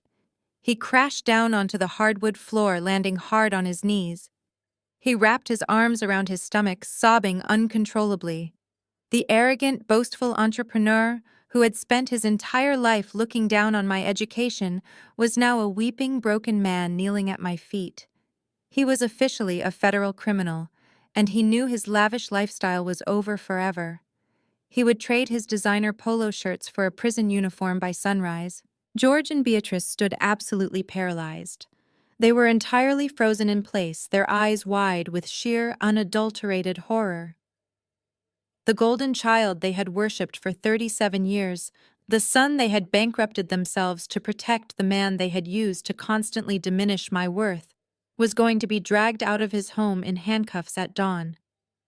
Their single source of pride had just become a spectacular, undeniable disgrace. They had nothing left to brag about. They had no legacy. They had no defense.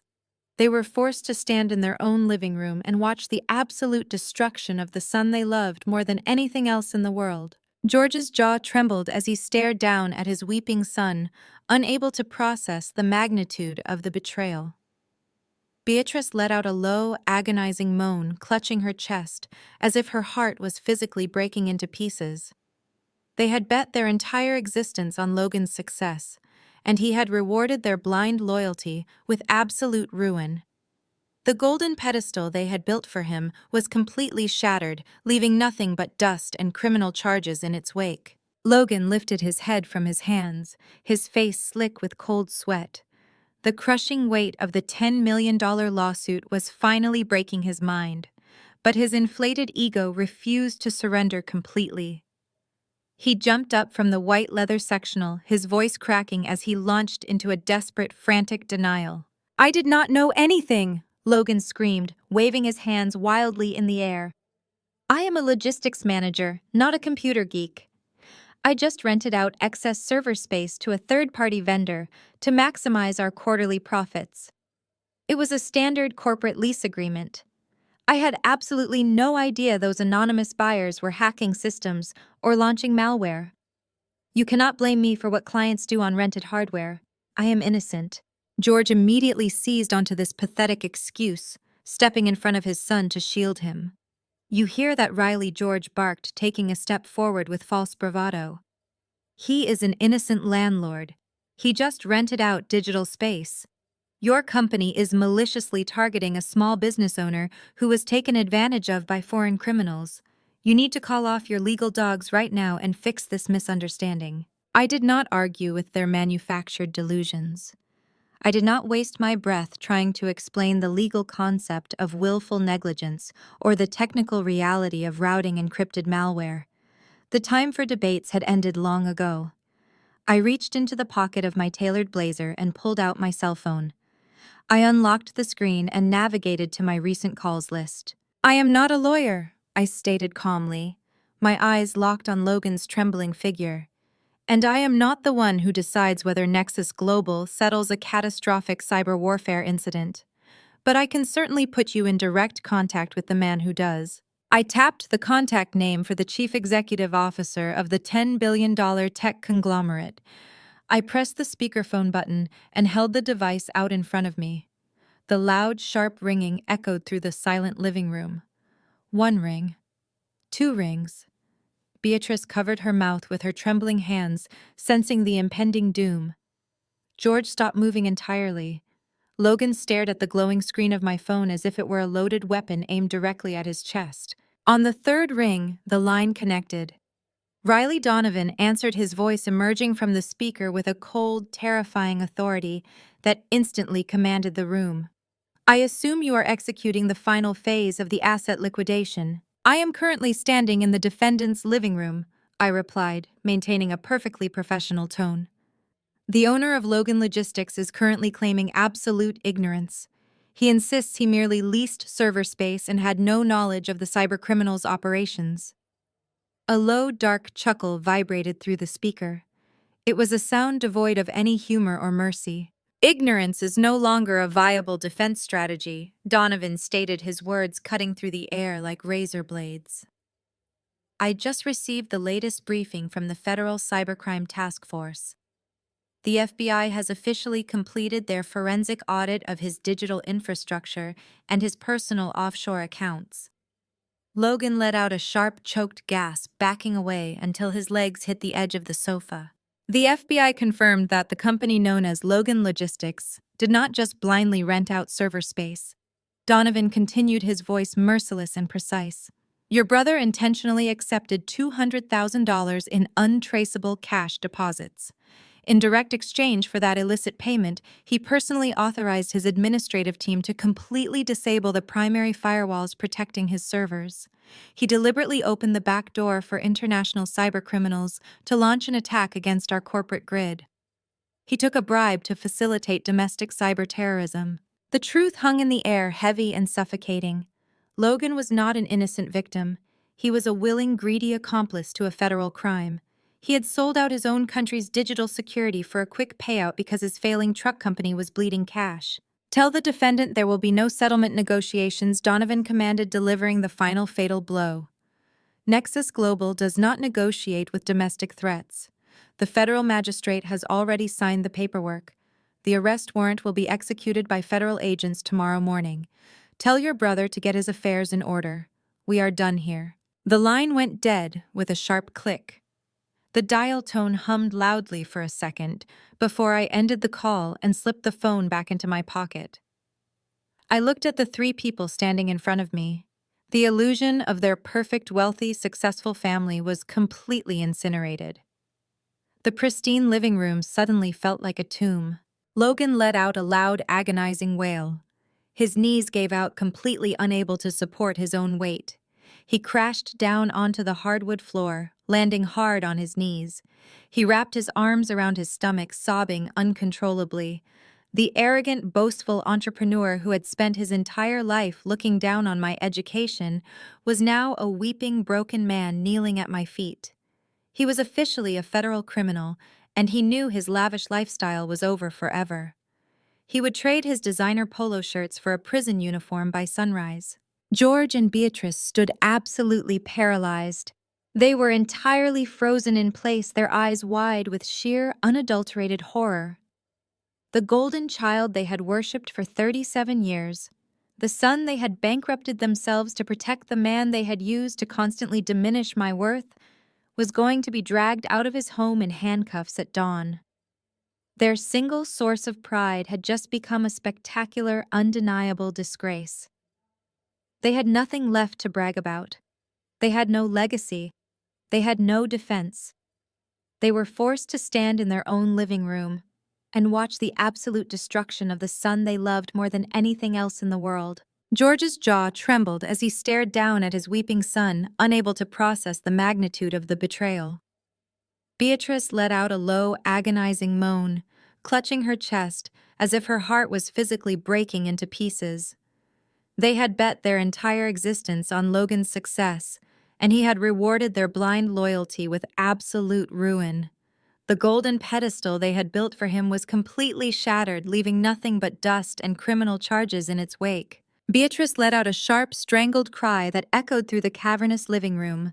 She scrambled off the white leather sofa and collapsed onto her knees on the hardwood floor. She crawled toward me with a desperation I had never seen in the woman who once used my Ivy League degree as a grease trap.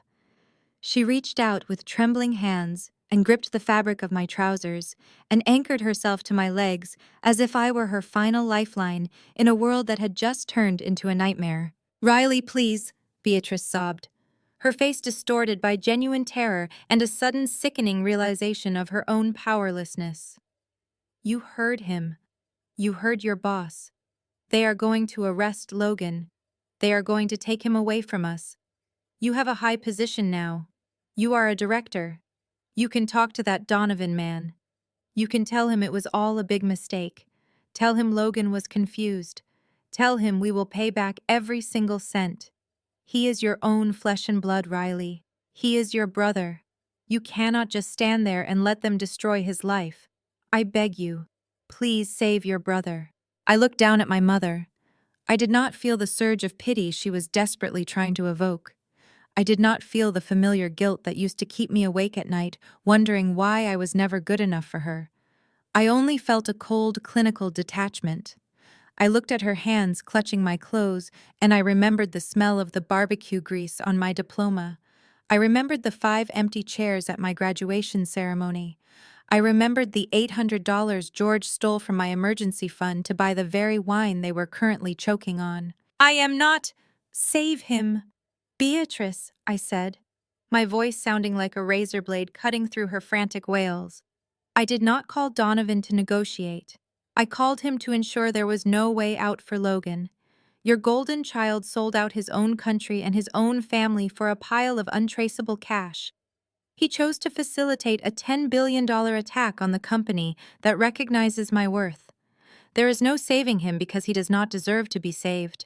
Beatrice shrieked again, burying her face against my knees, but I pulled away from her touch with a sharp, definitive movement. She slumped onto the floor, weeping into the wood. Logan remained on his knees a few feet away, staring at the floor with hollow eyes. He looked like a ghost of the arrogant man who had laughed at me just 4 days ago. George stepped forward, his face still a sickly shade of gray. He tried to summon a flicker of his old authority, but his voice was thin and shaky. Riley, we made a mistake, George managed to say through his heavy breathing. We should have listened to you. We should have celebrated your graduation. But you have to be reasonable now. We have the $500,000 from the new mortgage. We will give it all to you. You can use it to settle with Nexus Global. You can tell them the owner of Logan Logistics is prepared to pay immediate restitution. We will lose the house eventually, but at least Logan will be free. Just take the money and fix this. I let out a low, sharp laugh that made George flinch. You really do not understand the magnitude of the situation, do you, George? I asked. $500,000 is a rounding error for Nexus Global. It would not even cover the legal fees they have already spent drafting the lawsuit against your son. But more importantly, that money does not belong to you anymore. I reached into the inner pocket of my tailored blazer. I pulled out a crisp single sheet of paper and a heavy legal folder bound in blue cardstock. I did not hand them to George. I tossed them onto the glass coffee table, right on top of the grease stain Beatrice had left behind. That first paper is a verified statement from my personal checking account, I announced, my voice ringing with total finality. Look at the balance, George. Read the numbers out loud so your wife can hear them. George leaned over the table, squinting at the document. His eyes widened until they were bulging from his head. $2,500,000, George whispered, his voice cracking. Where did you get this much money? You said you were drowning in debt. That is my signing bonus from the $10 billion company you dismissed as pointless, I replied. That is the value of my worthless computer degree. I earned more in one signature than you and Logan have generated in the last 5 years of your fraudulent schemes. But the bank statement was just the beginning. I pointed to the heavy blue folder resting next to it. Now open that folder, George, I commanded. Read the title on the first page. It is a deed of trust and an assignment of mortgage. George's hands were shaking so violently that he nearly tore the paper as he fumbled to open the folder. He scanned the legal text, his lips moving silently as he tried to process the jargon. He reached the final page, and his breath caught in his throat. He looked up at me with an expression of pure, unadulterated horror. Do you remember the $5,000 I transferred to fix the car? I asked, switching my tone to a deadly calm conversational register. You thought it was an easy score. You thought you had successfully extorted the daughter you hated to save the son you worshipped. But you were too greedy to read the terms and conditions of that transfer. Because you accepted that money through my corporate portal, you legally agreed to a recourse clause. You leveraged this entire mansion as collateral for a $5,000 bridge loan. George clutched his chest, gasping for air as if the walls of the house were physically closing in on him. And because I have $2.5 million in liquid cash, I continued stepping toward him until I was dominating his personal space. I did not wait for the subprime lender to initiate a foreclosure. I called my wealth management team and I purchased your secondary mortgage in full. I bought the debt from the bank before the funds even hit your account. I leaned down, placing my hands on the glass table and looking George dead in his terrified eyes. My parents mortgaged the house to bail out a criminal, I whispered. You threw away your only real asset to bail out a man who is going to spend the next decade in federal prison. And because I now own the primary lien and the secondary mortgage, I am the sole legal owner of this property. I bought back the entire mortgage on this house from the bank, and now I am the sole legitimate creditor of this property. George let out a wet, wheezing sound and collapsed backward into his armchair. He clutched his heart with one hand and gripped the armrest with the other, his chest heaving in shallow, erratic gasps. He stared at the daughter he had spent 34 years mocking, and he realized that every single thing he had built, every shred of status he had curated, and the very roof over his head now belonged entirely to the woman he had treated like garbage. Beatrice wailed on the floor, realizing that in her blind quest to save her golden child, she had officially made herself and her husband homeless. I stood in the center of the room, the master of the house, watching the people who disowned me drown in the consequences of their own cruelty. I did not rush. I let the suffocating silence stretch across the living room while George struggled to catch his breath, and Beatrice continued to weep pathetically on the hardwood floor. I slowly walked past the glass coffee table and moved toward the massive custom leather armchair positioned by the stone fireplace. For 34 years, that chair had been George's sacred throne. It was the exact spot where he sat every single evening, issuing orders demanding absolute obedience and mocking my academic pursuits. No one else was ever allowed to sit there. I turned around and lowered myself into the rich, dark leather crossing my legs with deliberate, casual elegance. I rested my arms on the armrests, claiming his physical seat of power, just as I had claimed his financial existence. George watched me do it, and for the first time in his life, he did not dare to utter a single word of protest. His authority was completely dead, and we both knew it. I looked at the three broken people scattered across the room.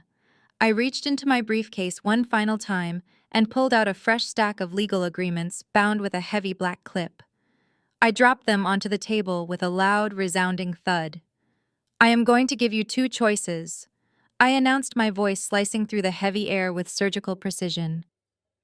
I suggest you listen very carefully, because there will be no negotiations, no extensions, and no second chances. Option 1 is the natural consequence of your own spectacular greed. I walk out that front door right now and I do absolutely nothing. I let the federal authorities execute their arrest warrant on Logan tomorrow morning at dawn. I let the Federal Bureau of Investigation drag him out of his bed in handcuffs while the local news crews film the entire spectacle. Following his arrest, I will instruct my wealth management team to immediately initiate a hostile foreclosure on this property. You will be formally evicted by the county sheriff within 30 days. You will lose this mansion, you will lose your flawless suburban reputation, and you will end up sleeping on the street with absolutely zero assets to your name. George swallowed hard, a bead of cold sweat dripping down his temple. Logan remained curled on the sofa, violently shaking as the reality of federal prison loomed over him. I leaned forward, resting my elbows on my knees. Option 2 is the only lifeline you are ever going to get from me. I continued, locking eyes with George. You and Beatrice will sign these documents right now. You will officially relinquish any and all future inheritance rights. You will sign the absolute title and deed of this entire estate completely over to me, transferring all remaining assets into my holding company. Furthermore, you will personally throw your golden child out of this house tonight. You will physically evict Logan from this property right now before the federal agents arrive tomorrow. In exchange for your absolute surrender, I will not foreclose on the house. I will retain full ownership of the property, and I will graciously allow you to continue living here as my tenants. You will pay me a strict monthly rent using your meager retirement funds.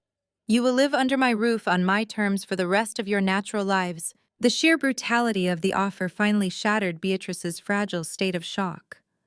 The realization that she would be reduced to a mere tenant paying rent to the daughter she had relentlessly abused triggered a violent psychotic break. She scrambled up from the floor, her face contorted into a mask of pure, unadulterated hatred. "You are a monster!" Beatrice screamed, her voice cracking into a hysterical, shrieking pitch. "You are a wicked, evil devil!" How can you sit there and demand that we throw our own son out into the street to be hunted like an animal? We are your parents. We gave you life. I would rather die in the gutter than sign my house over to a vindictive, ungrateful psychopath like you." She lunged forward as if she wanted to tear the legal documents to pieces, but she stopped short, suddenly terrified of the cold, dead warning flashing in my eyes. She knew I would not hesitate to destroy her. She knew I held the trigger to their total annihilation. But George was not screaming. George was a man who had spent his entire life calculating risks and protecting his own comfort above everything else. He looked at Beatrice thrashing in her hysterical rage, and then he looked at Logan. He looked at the son he had worshipped, the son who had just brought a $10 million federal lawsuit raining down upon their heads. George did the brutal, self-serving math in his head. If he defended Logan, he would go to prison for harboring a fugitive, and he would lose the mansion to a ruthless bank foreclosure. He would be left destitute and publicly shamed. If he sacrificed Logan, he would lose his pride, but he would keep a roof over his head and avoid sleeping on the concrete. The choice for a coward was incredibly simple. Self-preservation easily overpowered parental loyalty. George pushed himself up from his chair. He ignored Beatrice's frantic screaming completely. He took 3 heavy steps toward the glass coffee table and aggressively snatched the expensive fountain pen resting next to the documents. He did not even bother to read the pages. He frantically signed his name on every single line, transferring his entire kingdom to me in a desperate, cowardly bid for survival. He threw the pen down and turned toward the white leather sectional. His face twisted into a mask of absolute venom. He pointed a shaking, furious finger directly at the son he had spent 37 years idolizing. "Get out!" George roared, his voice echoing off the high ceilings with terrifying force. "Get out of my house right now! Because of your stupid, arrogant greed, I just lost my entire home. You ruined us. You lost everything. Pack your garbage and get out before I call the police myself. Get out!" The toxic foundation of their perfect family had officially detonated, and they were finally tearing each other apart. George did not hesitate for another second. The survival instinct of a desperate coward overrode 3 decades of blatant parental favoritism. He marched directly over to the white leather sofa, grabbed Logan by the collar of his expensive designer polo shirt, and physically hauled his golden child to his feet. Logan stumbled backward, completely disoriented by the sudden violent rejection from the man who had worshipped him since birth. He tried to plead, begging for a place to hide before the federal agents arrived, but George was entirely deaf to his cries.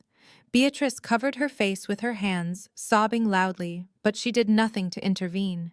She chose the roof over her head instead of the son she had spoiled.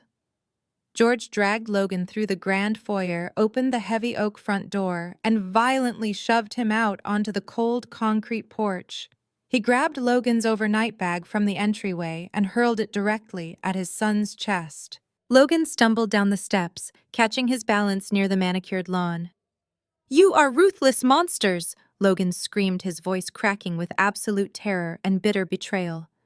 "You are throwing your own flesh and blood to the wolves just to save yourselves. You are pathetic."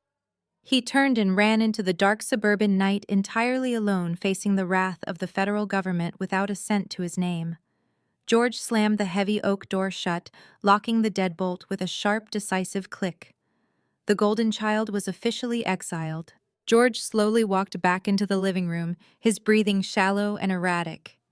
He looked like a hollow shell of the arrogant patriarch who had mocked my intelligence just hours ago. He approached the glass coffee table, his shoulders slumped in absolute defeat. He picked up the expensive fountain pen with violently trembling hands. He did not bother to read the final pages of the legal transfer. He simply pressed the nib to the crisp paper and signed his name on the remaining dotted lines, officially relinquishing every single claim to the ancestral property. Beatrice crawled over to the table, her face stained with ruined makeup and tears. She took the pen from her husband and signed her name beside his, legally abandoning her kingdom to save her own skin. I sat in the custom leather armchair watching them surrender their entire existence to me. I did not feel a single ounce of pity. I leaned forward, collected the signed documents, and carefully organized them into a neat stack. I placed the heavily watermarked deed, the transfer of ownership, and the signed tenancy agreement directly into my black leather briefcase. I latched the metallic locks, shutting away their power forever. The transaction was complete. They were no longer the proud owners of a suburban mansion. They were officially my renters, bound by a strict lease agreement funded by their meager retirement checks. I stood up from the armchair, smoothing the fabric of my tailored blazer. I did not look at George and Beatrice as they huddled together on the sofa, staring at the floor in stunned silence. I walked out of the living room and headed straight down the hallway toward the pristine marble kitchen. The remnants of their lavish barbecue were still scattered across the counters, but I was only interested in one specific item. I walked over to the stainless steel trash can positioned near the central island. I stepped on the pedal. Resting right at the top, surrounded by discarded napkins, was my Executive Master of Business Administration degree. Beatrice had carelessly tossed it away after it had served its purpose as a disposable grease trap for her ribs. I reached into the bin and pulled the heavy parchment out. The gold foil seal was smeared, and the thick paper was heavily stained with dark brown barbecue grease. I walked over to the paper towel dispenser, tore off a clean sheet, and began to meticulously wipe the grease away from the edges of my degree. Beatrice and George followed me into the kitchen, standing in the doorway like terrified ghosts. They watched me clean the physical manifestation of my hard work. I looked up, locking my cold gaze directly onto Beatrice's swollen red eyes. "Thank you for using this degree to line your food," I stated, my voice echoing with lethal precision. "It reminds me that those who lack the absolute ability to create their own value only know how to use the value of others to wipe away their own pathetic failures." Beatrice flinched as if I had struck her face with a physical weapon. She shrank back against the doorframe, entirely stripped of her cruel superiority. George kept his head bowed, unable to meet my eyes, acknowledging the absolute truth in my words. They had spent 34 years treating me like a disposable asset while worshipping a fraud. Now the fraud was running from federal agents, and the disposable asset owned the very ground they stood on. I folded the grease-stained degree and placed it securely inside my briefcase next to the deed to their house. I walked past them in the kitchen doorway, not offering a single parting glance. I moved into the grand foyer and grabbed the handle of my small rolling suitcase. I opened the heavy oak front door, stepping out into the cool, crisp night air. The black security vehicle from Nexus Global was waiting at the curb, its engine idling softly. I did not look back at the sprawling house. I left George and Beatrice sitting alone in the deafening silence of their empty kingdom. They had traded their pride, their son, and their ownership just to survive the night. They were now permanent prisoners in a home they no longer owned, paying rent to the daughter they had relentlessly despised. I climbed into the back seat of the armored vehicle, signaling the driver to head toward the airport. I was returning to Manhattan, to a $10 billion company and a life built on absolute, undeniable power. 6 months had passed since the night I walked out of that suburban house. I was currently standing inside my expansive, glass-walled office on the 65th floor of the Nexus Global headquarters in Manhattan. The morning light poured across the polished obsidian desk, illuminating the multi-monitor command station where I actively supervised our global artificial intelligence security grid. The digital maps on my screens pulsed with a steady, calming blue light, representing trillions of bytes of secure financial data flowing safely across the world. There were no blaring red alarms today. There were no frantic executives demanding miracles. There was only the quiet, absolute hum of total control. I took a slow sip of my dark coffee, feeling the profound weight of my success. The freezing studio apartment and the crushing anxiety of my past felt like a distant, fading nightmare. I had built a fortress of wealth and authority, and I was standing at the very pinnacle of my career.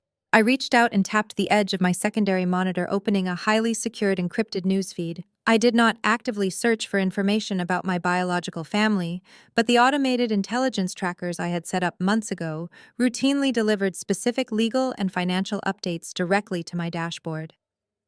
A fresh federal court press release materialized on the screen. The headline was brief and entirely devoid of any sympathy. Logan had officially been sentenced to 3 years in a federal penitentiary for his active complicity in wire fraud and criminal financial conspiracy. His high-priced defense attorneys, paid for with the last remaining scraps of his hidden illicit funds, had completely failed to save him from the absolute crushing weight of the evidence I had provided to the authorities.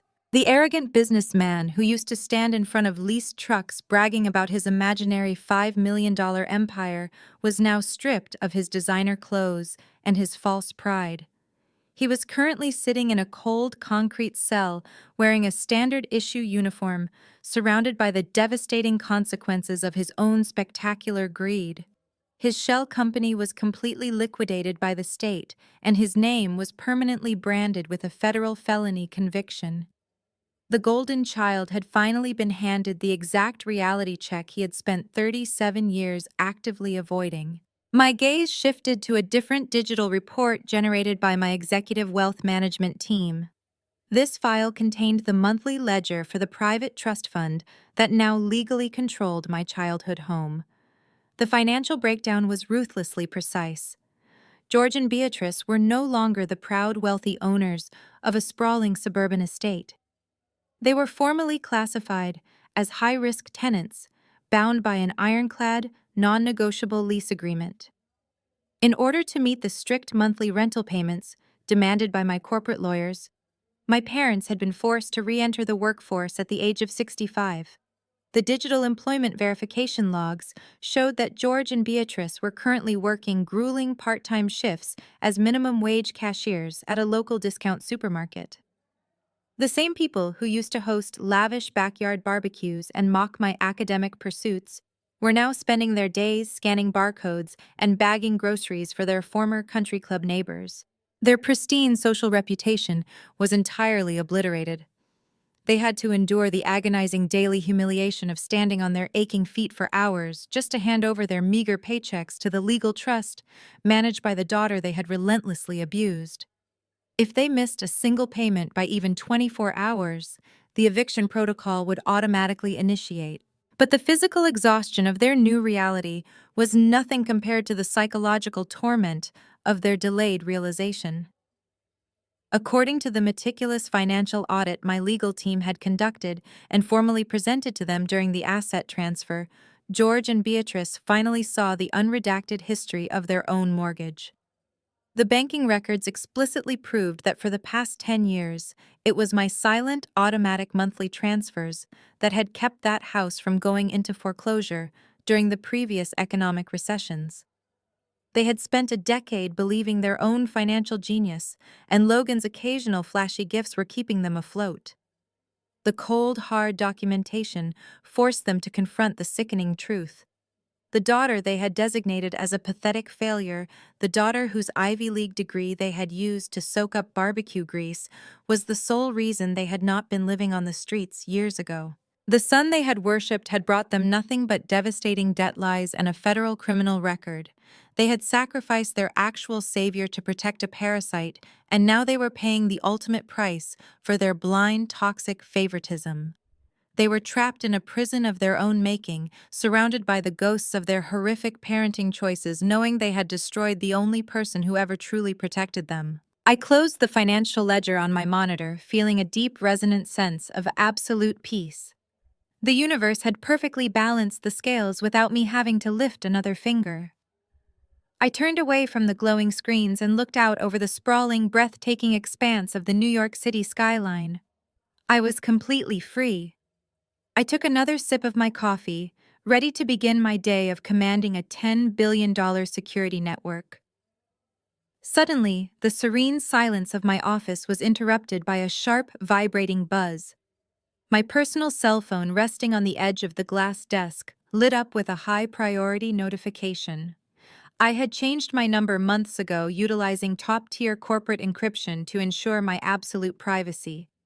Only a handful of elite executives and my legal team had access to this direct line. I walked over to the desk and picked up the device.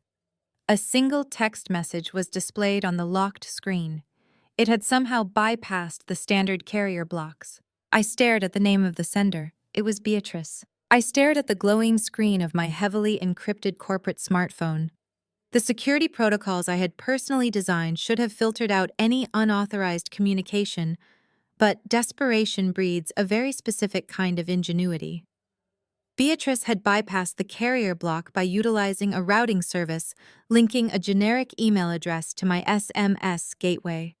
The message displayed on my screen was a massive wall of frantic, disorganized text. It was the digital manifestation of a woman who had finally realized she had absolutely nothing left to bargain with.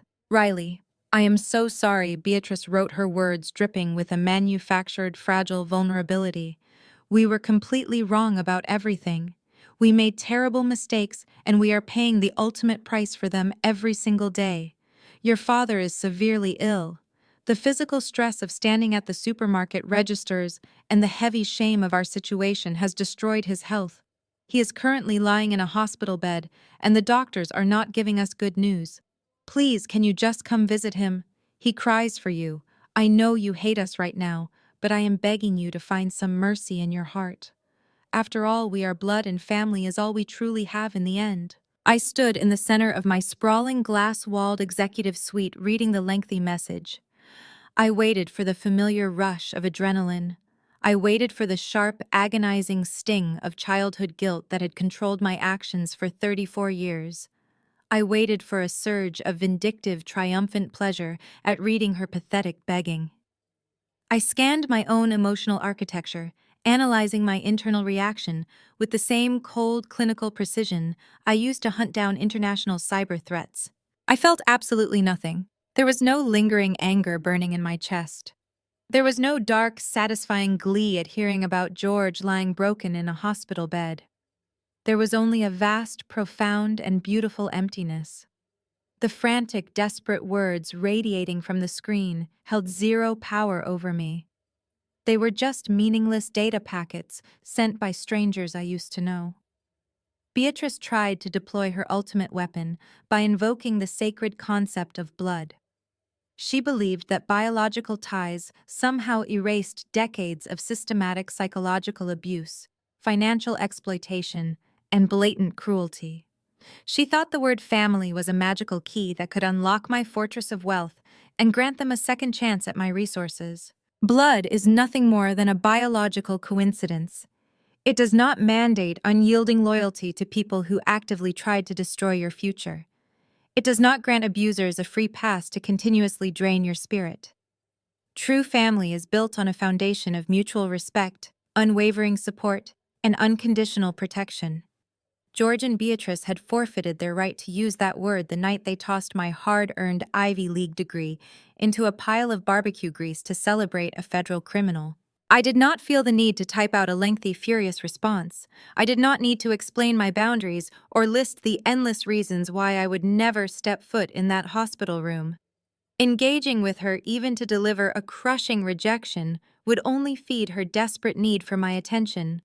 It would give her a shred of hope that she still existed in my universe. I calmly lifted my finger and lightly tapped the upper right corner of the screen. I selected the contact options. I did not hesitate for a single fraction of a second. I pressed the block contact button, severing the digital connection instantly. I then swiped left across the massive wall of text and pressed delete. The message vanished from my screen, leaving absolutely no trace behind. I scrubbed their final desperate attempt at manipulation from my device with a single swipe of my finger. I permanently erased them from my life. I placed my secure phone face down on the polished obsidian desk. The profound silence of my corner office wrapped around me like a protective, heavy blanket. I slowly walked toward the massive floor-to-ceiling windows overlooking the breathtaking expanse of Manhattan. The morning sun was casting brilliant golden light across the towering steel skyscrapers. I looked directly into the reinforced glass, studying my own reflection. I did not see a frightened scapegoat daughter begging for scraps of affection.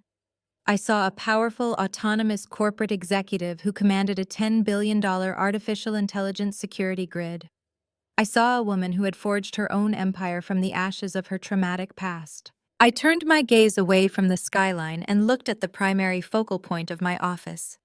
Resting perfectly centered on the pristine white wall was a custom-crafted museum-quality frame.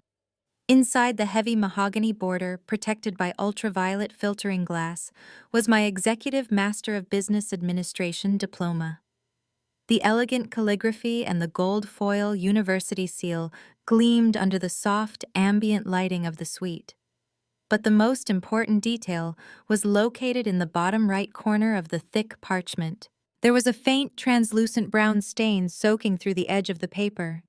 It was the permanent, unerasable mark of the hot pork grease Beatrice had carelessly dumped onto it. My wealthy colleagues and elite corporate partners often asked me why a senior director at Nexus Global would display a damaged credential in such a prestigious office. I always gave them a knowing, quiet smile. That grease stain was not a symbol of humiliation. It was my ultimate trophy. It was a daily physical reminder that the people who lack the ability to create their own value will always try to soil the achievements of those who can. It reminded me that I had survived their absolute worst and used their cruelty as the very fuel to conquer my industry. I smiled a genuine, radiant smile that reached my eyes. I reached out and picked up my warm ceramic coffee mug from the marble counter. I smoothed the lapels of my tailored designer blazer and turned toward the heavy oak door. I was scheduled to brief Donovan and the International Board of Directors on our new global security architecture. I stepped out of my office and walked confidently down the bright, bustling corridor of the corporate headquarters. I had finally realized the ultimate truth about surviving a toxic history. The sweetest, most satisfying revenge is not watching your enemies suffer financial ruin or grovel at your feet. The sweetest revenge is reaching a level of profound inner peace where they completely cease to exist in your field of vision. George, Beatrice, and Logan were locked away in their own miserable reality while I was stepping into a brilliant, limitless future entirely my own. The most profound lesson we can extract from Riley's journey is that bloodline does not inherently equate to unconditional love, loyalty, or respect.